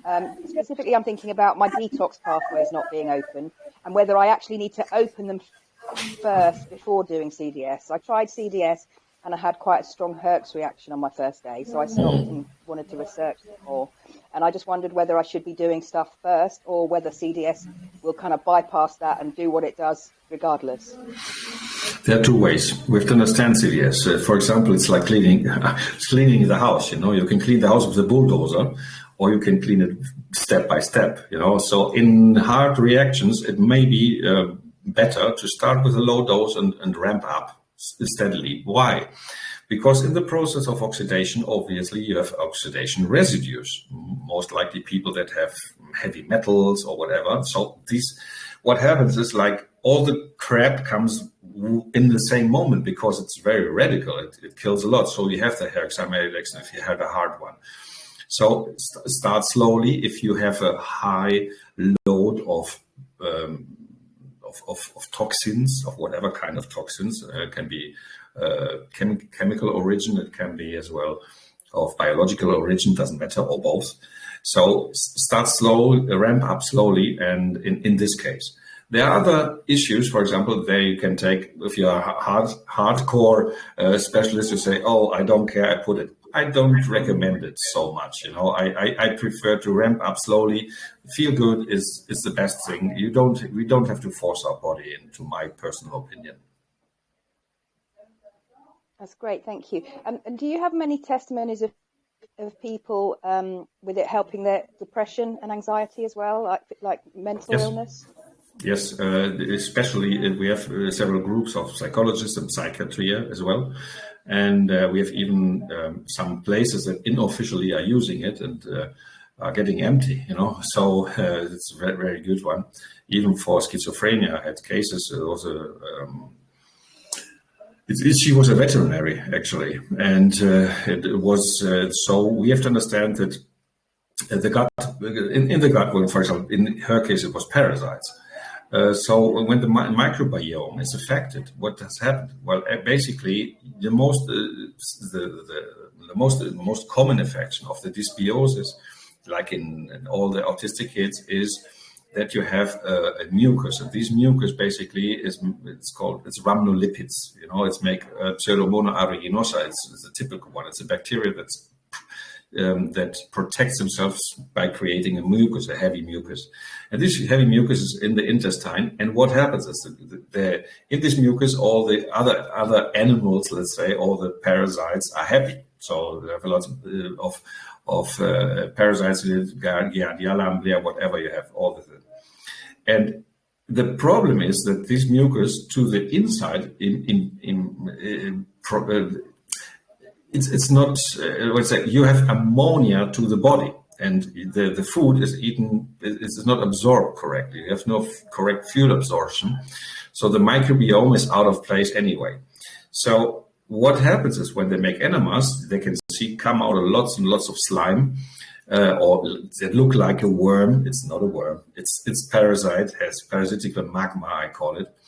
So, but it comes out, and from this moment on, people go up, especially on depression, all that. So the enema for all the problems with depressions is fantastic. Why on depression? Because when you have this slime, you have ammonia that creates ataxia and so on. That creates in the kids flapping and so on. Hyperammonemia, just to study hyperammonemia. And the second one is that the nutrients are absorbed again. This is very important. So you absorb nutrients and not toxins from these biome that is not actually a biome. That's a mess. Especially it happens after treatments with long-term treatments with antibiotics. Great. Thank you very much. Welcome.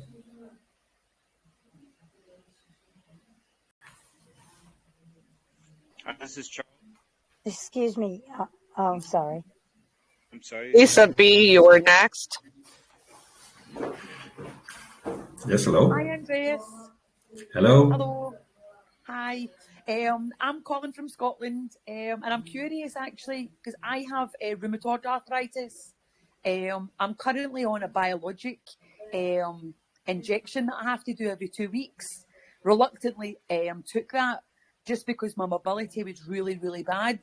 And I've been taking that for the last 4 or 5 months. But only recently I've started taking the MMS and CDS, only in the last week or two. And I was intrigued to hear that you said you recovered with CDS from rheumatoid arthritis. So I'd love to know how long that would take. How long should I take the CDS? And how long would it be that I could stop taking the biologic in the future? It depends on the state, because rheumatoid arthritis, you have deformations or you don't, I was just in the beginning of deformation, so you have some little things this is mechanically, they will not go away if your hands are totally blocked. But in my case, I was just on time and get it back. People that take it, they will have a relief very fast, relatively relief. But the relief goes better and better with time. So what's the problem in taking salt and oxygen? You can take it all your life, like our lab rats. So what do you think? How many how much CDS should I take? Per day for how many months? You ramp up. We always any question. We always start with protocol C. Okay, if this is too much, you have protocol C and you ramp up slowly. That's basically what it is. And later, in the time you take the protocol C, you take your time, you go to the net, you go to the forum, the book, whatever. You start to school yourself, because health is something we all should know by ourselves, to be responsible for ourselves. So the quantity is the best you can admit. Your body says, "Oh, this is enough," or your body says, "I need more."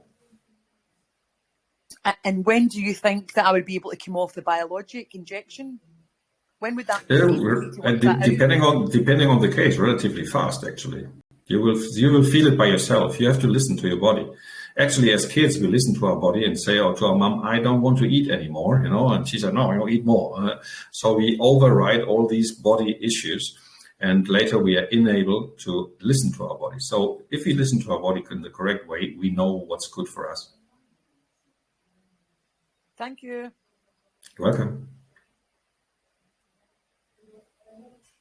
Kitty, go ahead. Hello?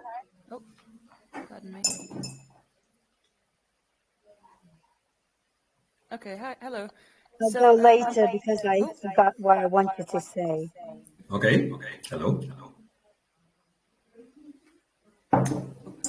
Hello, if I may. Mm-hmm. So my name is Tara. I'm currently doing protocol. Thank you. I'm currently doing protocol C, and I'm on 30 ml per day. I'm taking it for high blood pressure, which doesn't seem to be. I've been doing it for 3 weeks now, and it doesn't seem to be having any effect. But my suspicion, however, is I'm HIV positive. I'm taking this medication to manage my condition. So as per the toxicity of the drug, my suspicion would be that this is keeping my blood pressure so high. Well, we have to understand blood pressure is not a cause, it's effect.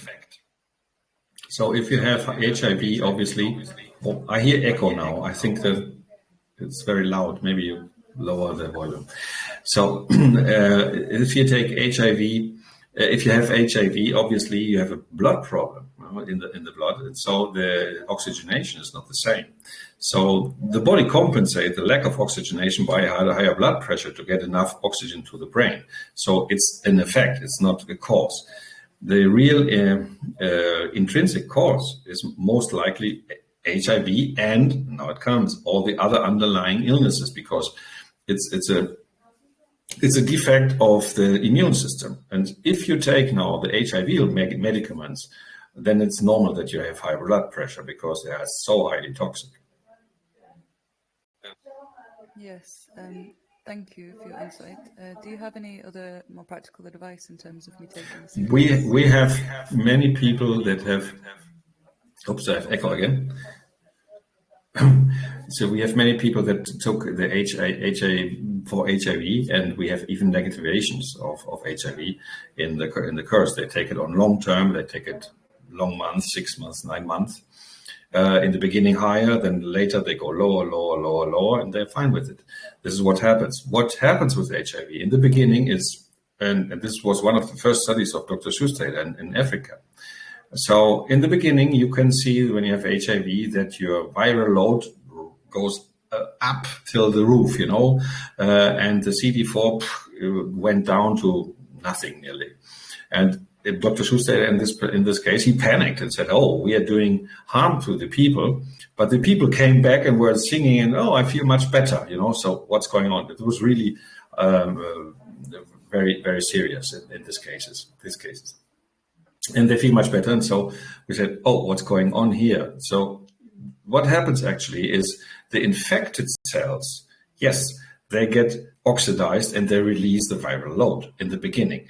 But after 6 months, the viral load goes down, the CD4 goes up. You feel bad. You feel not bad anymore. You feel better from the beginning on, the overall.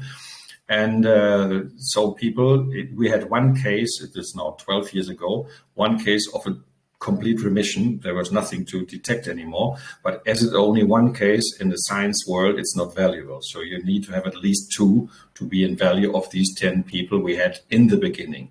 Now we know that there are many, many more people. I did not have the time to go on HIV, especially because I have so many different illnesses. So, but I have the feedback from many people with HIV where it was absolutely fantastic. Thank you so much. Can I lastly ask, real do you quick, think it's though, a dangerous game to... Oh, sorry. Do you think No, it's a dangerous thing to entertain the idea of coming off the medication?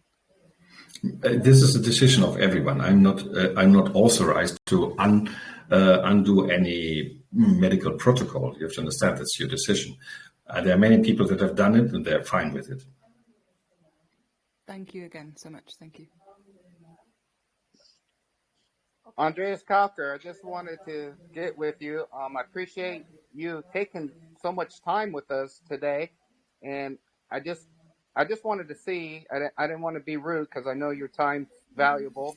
How much time you have with us left, or maybe if you had to go, you can go. We have still some minutes left. Don't worry. I like to help the people. That's basically it's my way of seeing my life. Beautiful, then. Okay, we'll carry on. Okay, so can we do some more questions, Andreas?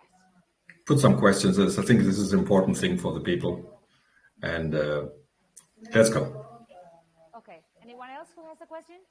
Yeah, I'd like to ask a question.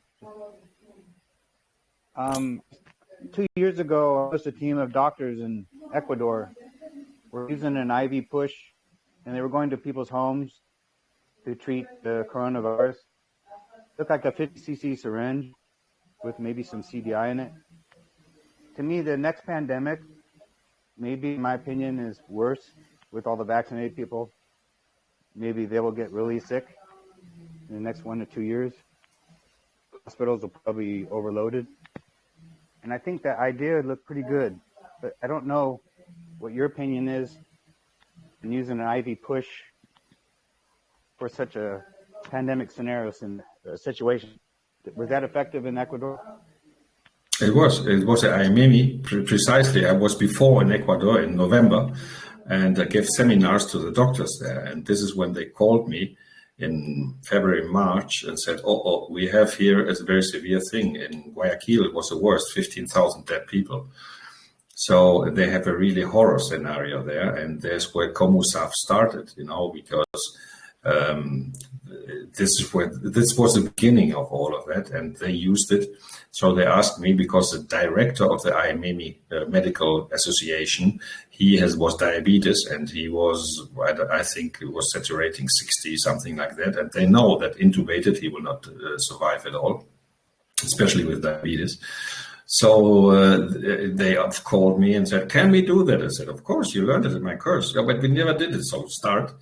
So that was my response to Dr. Garcia at that time. So he started, said, wow, unbelievable. Next day, he's fantastic. That was the beginning of it. I already use intravenous from 2016. But we have to understand, intravenous is not better itself. Intravenous is necessary for an acute problem, not for a chronic problem. Normally, it can be for some problems like glioblastoma, where there is no way to go, or for some other kinds of strange cancers. Yes, but basically, it doesn't matter. It doesn't matter how you get the gas inside. For example, if you ingest the gas goes to the body. We make measurements with gasometric analytics. If you drink it, you have 30%, and if you intravenous, you have 50%. It's a 20% difference or more. The concern is that people that are too debilitated, where they can't drink or do a topical protocol, The only choice would be IV. So, the IV is restricted totally to the doctors. So there is some alternative you can do, and this is called the enema, the clinical enema. What do? You put the liquid into the same saline solution bag, and you can even take more than an IV, because IV you cannot go too high without having phlebitis. So you put it inside. You make first the evacuation enema to get clean. And then you put it in with a soft sonde to as high as possible without harming. And then you make a drip. You make overnight drip with the saline solution rectal. And this is as well as an IV, and is not illegal. You know what I mean? So you have no legality problems. And this is very important, because in case something happens, and it can always, so it will be a serious problem. We don't have to forget that there are people that are more than 1 year in jail or 3 years in jail for that stuff, and this is totally unconceivable.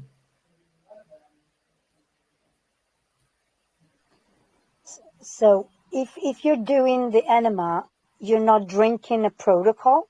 Yes, you can. For somebody who cannot drink because he's intubated, yes. What can you do? So you can put the enema actually in the book, in the Bye Bye COVID book. The last, he had 2 intravenous, one and an enema to get a high saturation. The problem is when does CDS does not work? When you have higher loads of toxins, of acidity, of protons to be exact, then the body can't get rid of. So the CDS does not distinguish in between this one first or this one first. The first he touches, the first he will create an oxidation process. For example, if you have a prostate cancer, okay, you drink, and yes, you feel better, and feel much better, and so on. You later go to the doctor and say, my values haven't dropped. What's going on? Yes, because when you have a prostate cancer, most likely the liver is affected too, because liver is the first metastatic organ we normally have. So the liver, when you drink it, the liver takes all, and there's nothing left, because CDS has no residues. That's a good thing, yeah, but it's a bad thing too, because it doesn't stay in the body. Once it's used up, it's like a revolver, 9 bullets, and then you have to recharge. You have to understand this mechanism. It's completely different to a standard medicine. So first of all, we have to have enough and in the right place. So if we don't get it to the place, it will not work. So it's not about intravenous. It's not about drinking. It's about understanding the subject and say, okay, I have this illness. I need this and this protocol. This illness, I need that and that. In this I have an emergency case of suffocating. Yes, I make, or if I'm a doctor, I can intravenously, or I make the rectal if I'm not a doctor, if I'm a therapist. And so I'm out, because even being a doctor, you can only use it having a declaration from the patient that you informed him and that that he's gotten with the consent. In the other way, you will have a big problem. Okay, so if I'm doing like the 1000 protocol, if you, or as you call it, the C protocol, is that right? 1000 is not C. 1000 is MMS. Yes. Mm-hmm. So what do you recommend, to use CDS or MMS? I said it in the beginning. I don't use MMS anymore for a long time because it's outdated. Uh-huh. Okay. Now, I wanted to tell Bob that he said 2 years people are going to be affected by the vaccines. I have to say that in Israel, people are already start dying very young from... I know my wife is from there. Yes. So we have very, very young people are dying from heart attack, usually. And it's already begun. I know. Very sad, because many friends of my wife are dying too. So you cannot force anybody. We are in contact with many people in Israel too, but the law situation is far from nice. It's very corrupt, everything, everywhere you go in the world.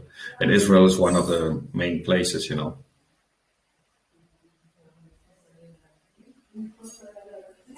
Andreas, this is Tanya again. Hi. So you were talking about the use of CDS via intravenously and enemas. Do you have the Calcare Institute, right? And do you have different types of training there? Can you tell us Yes. what you're doing with Calcare Institute, please? Yes, you have the different training. You can start very low, easy. So you have, let's say, you have the beginner course, and then you can go upgrade, and then you have a master course, and even you have in Spanish till now, not in English, special medical capacitation for intravenous use. That is limited because I'm in there too, but it's together with Dr. Insignares and Dr. Blanca Bolaño, who have done the first clinical studies, officially studies, that have been shown to be 99.3% effective. So you have different levels in the training, but so when somebody signs up for the master training with you in the Calcare Institute, he should go first. He should go first for the beginner if he is not a nose. So it's like if you want to do the master, yes, you can start with the master too. It's up to everybody, but I would start easy going. But it's up to everybody. The master is very complete. It's 9 months. It's a lot of stuff. It's for whom is a master? For everybody who is a distributor or a producer, definitely. He should know what he's selling. This is a must. For whom more else? For doctors, therapists, definitely yes. Because before they use it, they have to know what's going on. And it's great. We have a lot of doctors there too, or veterinaries, or scientists as well. This is a very interesting thing. Now, there are many people that are really deep into health. So for them as a master is perfect. All right. But if I just want to know how many drops for my personal illness with the basic course for $40, you're done. So I should understand. There is a course that you're teaching? Yes, there are many courses actually. From the beginner, very easy. On my website, you can see it. If you go andreaskalkar.com, you go into courses and seminars. So if you start with courses, they are very easy. They are in English too. They're in German, Spanish, whatever. And the master course it goes up till high end, you know. And so it depends on you what you want to learn and what you want to know. I want to learn everything. I used to study at Mark Grannon's before he got arrested. And I have his course. It is 49 protocols of using MMS, but now it's the CDS, and the CDS, as I make it, is 100 mLs with 100 mLs, and then I don't have to check because getting that test of ppm is almost impossible in Israel. Yeah, in the course you will learn everything from this place. So for you, and with the knowledge, the master course is perfect because it's based on scientific data. It's very easy. It's very easy on one hand, you know. So very easy. It's very easy to learn. It gets harder and harder to the end, you know. In the beginning, it's very soft, and the important things are repeated as well. And there is interchange like now where we have answers and questions and working groups. So for people like you, yes, it's definitely a good idea to make a master course because you can teach then the people in Israel how to use it correctly. We need more people in Israel. It's awful what's going on. It's really awful. And we would be very happy to have people there that can help to avoid dying so many young people. I would love to, because the biggest problem is that we don't have information in Hebrew. My website is translated into Hebrew too. If you go to my website, it goes into Hebrew as well. I tried, and during the coronavirus, it was closed in Hebrew. It works now. If you go to andreaskalkar.com, you go to the Hebrew flag, you have everything in Hebrew as well. Oh, okay, Andreas, I'm back. So I have another very important question. A lot of people, because of the vaccines and just because of accidents, are getting surgeries, and they are on CDS. So can they take CDS before, during, and after a surgery?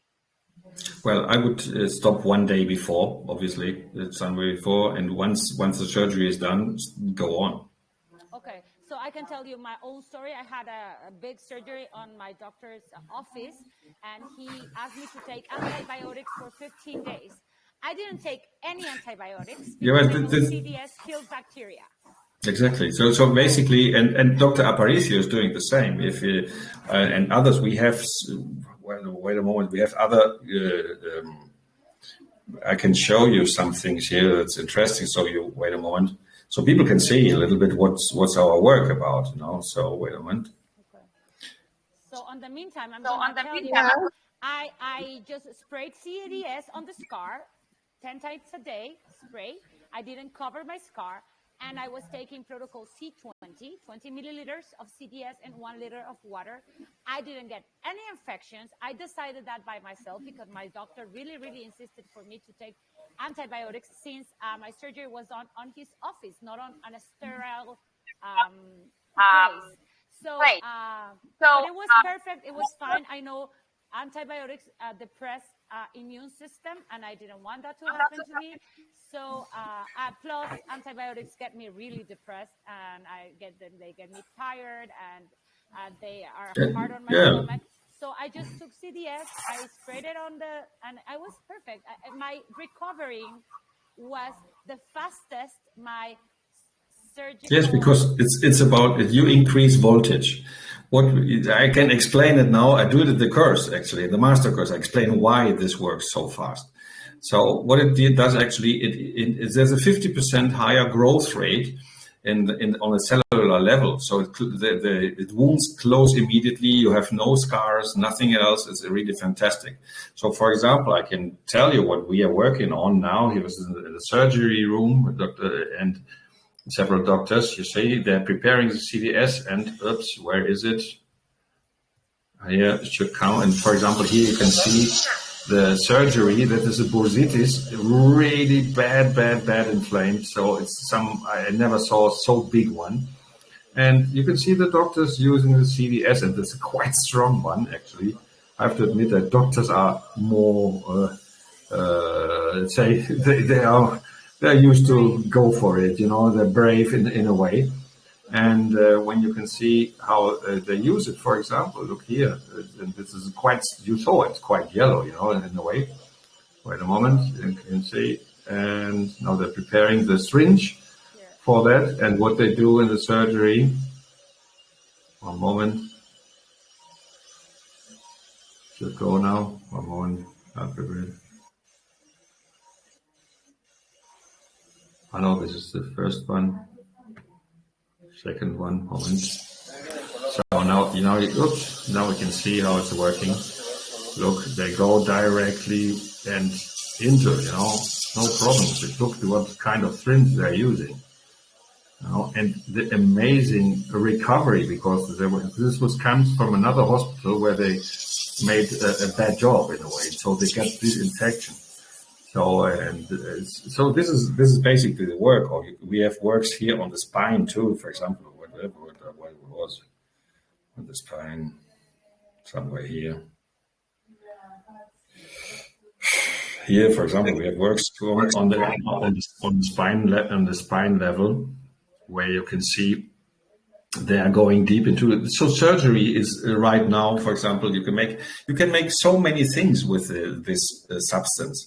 It's amazing what you can do, because you can go, for example, here you have a really severe problem. You go with a needle there, you make it there. End of story. Like you say, you don't need antibiotics. Why do the doctors say antibiotics? Because they don't have anything else. That's what it is. They are in fear of the infections without knowing that most of the infections are not bacterial. They are viral in the beginning, or they can be fungus too, and then there's nothing you can do. And if you put more antibiotics, more fungus. So it doesn't work. Also, we've been seeing this phenomenon that patients who are being vaccinated, when they need a surgery later on, their infections are very, very strong and bad, and they are not healing with antibiotics. So if you've been vaccinated and then you need to get a surgery because tooth rot, because it's even tooth surgeries, small surgeries, and the infections are killing the patient. So CDS right after the surgery, you can spray it on. No, and before too, because if you are vaccinated, you have to get rid of all that accumulation of toxins in your body, and that your body is producing. You have to remember that your own cells are producing the spike, the toxic spike. You yourself, not the virus, it's you're producing it, and to provoke the antibodies. Yes, but the antibodies are too much work to say, hey, I'm working with 100 millions and billions of spikes, and now you have another problem. I quit, and this is what happens. We have to understand that. Okay, so you use CDS 1 day before the surgery. You stop 1 day before, and then you continue right after the surgery. You spray it on, and you take Protocol C. And it worked for me. And my doctor said he has never seen such a fast recovery ever. So I want to share that. Give him the book. Oh yeah, I took the CDS to his office, and he's taking it now. This is the point, because the doctors are people that want to help. But if you don't have a knowledge, you don't have it. You can't do anything. It's like you come with the most modern BMW to a garage somewhere in Africa and say, no way. They might be in Africa, but it's say in the deep Congo, whatever. The one who's with the hammer and the screwdriver, and they said, I don't know what to do with this car. It's basically what it is. So we have to understand that we have to school the doctors. That's the most important thing, please. Okay, Andreas, cancer patients who are taking chemotherapy, can they take CDS while the chemotherapy and after? Sure. Yes.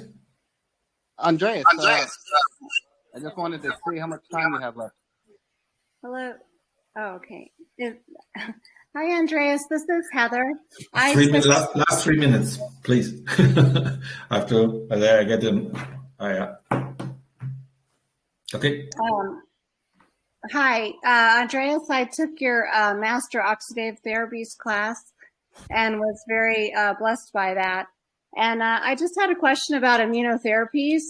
And that's like where they take your blood out and they activate your T cells and NK cells and macrophage cells and then put them back in to fight the cancer. Does that contraindicate the use of CDS at all? No, because you have to understand CDS is oxygen and salt. So the T cells are happy with it, and the cancer cells are not. That's what it is. Okay. Yes, I've been taking CDS for about a week, and just in that time, my cancer markers went down 1,200 points. So just to let you know, you understand, this is normal. So we have to understand, maybe we have an illness, yes, but maybe this illness we have for a reason. It's like my illness. I had a severe arthritis. I had it for a reason. I now know, because the universe taught me that we're here for something. And what better thing we can do than to help humanity, to help people like Marianne is doing too. She's coming from a very different point, and now it's really deep into, and you can see her face. She's smiling, and it's real. It's not I put my smile on. It's a real one. We have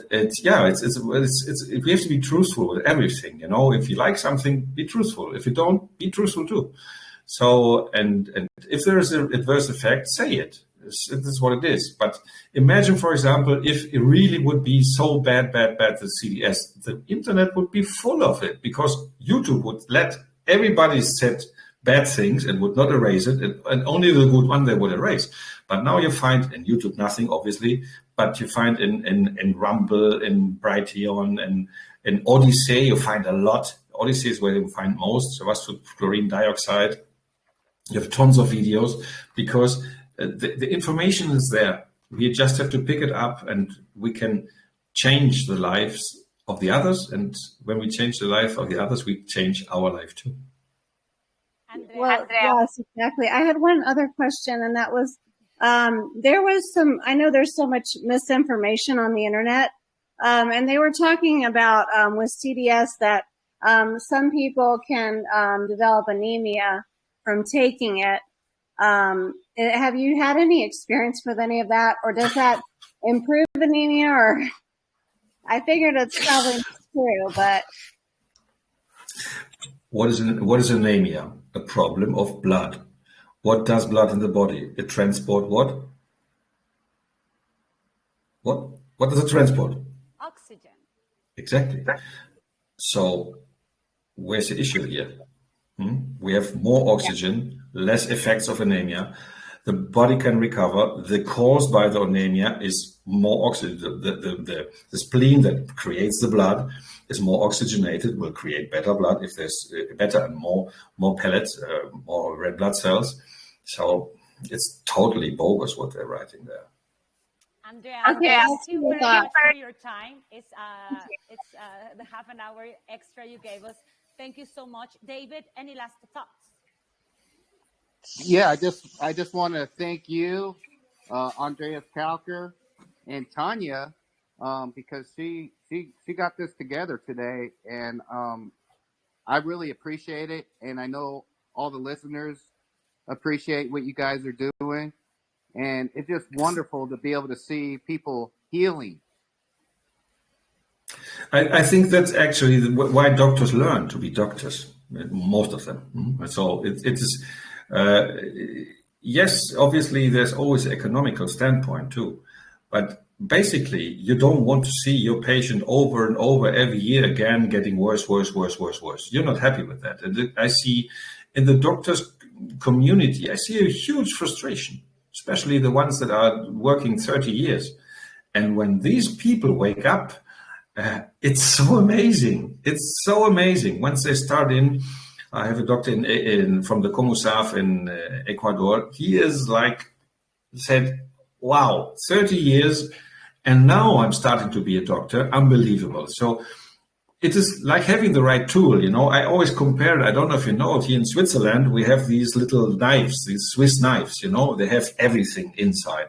So basically, I compare CDS as the Swiss knives for the doctors that finally give them the right tool to treat correctly, to give solutions to their patients, and to create happiness and well-being. It's beautiful. It's beautiful because a doctor needs love from the patients too. It's a love when a patient comes and falls around your neck and said, "Doctor, you saved my life."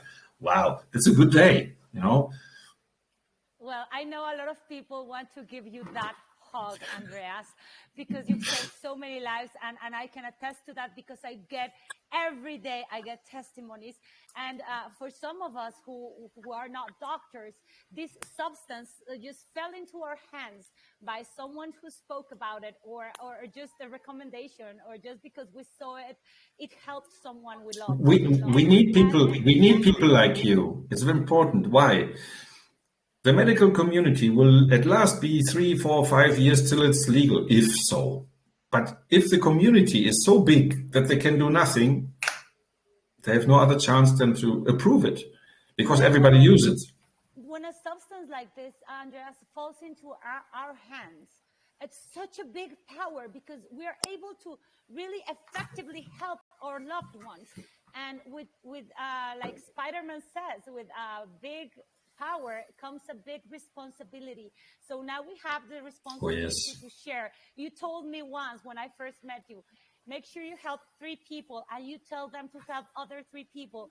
So now it's I think we lost some zeros there because it's been now maybe 30,000 people, and it just keeps spreading. And what you guys have to make sure is that you teach them and really try to tell them the simplest way so that people can understand how to use this substance, how to apply it, what the doses are, the basics, really explain the basics.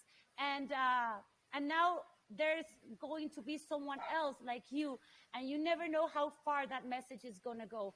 So now I'm getting messages from Congo and tell me that our protocols are being translated into French so that people in Congo learn how to use this, and it just keeps spreading. It's going far away. The little you find the protocols on my website in 49 languages, even Zulu.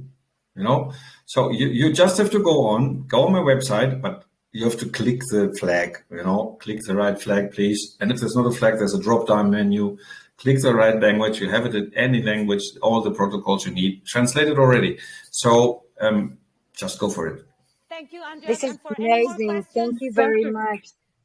This is amazing because I just have one question. Make sure you go to andreaskalker.com. You can get there into his master classes, and then you can ask any questions, any other questions you have. And yeah, please keep spreading the message. Andreas, we thank you. Thank so you. much God for bless your you. time. We love you so much. Thank you very much. Thank you very much. Bye-bye. Thank you. Thank you very much.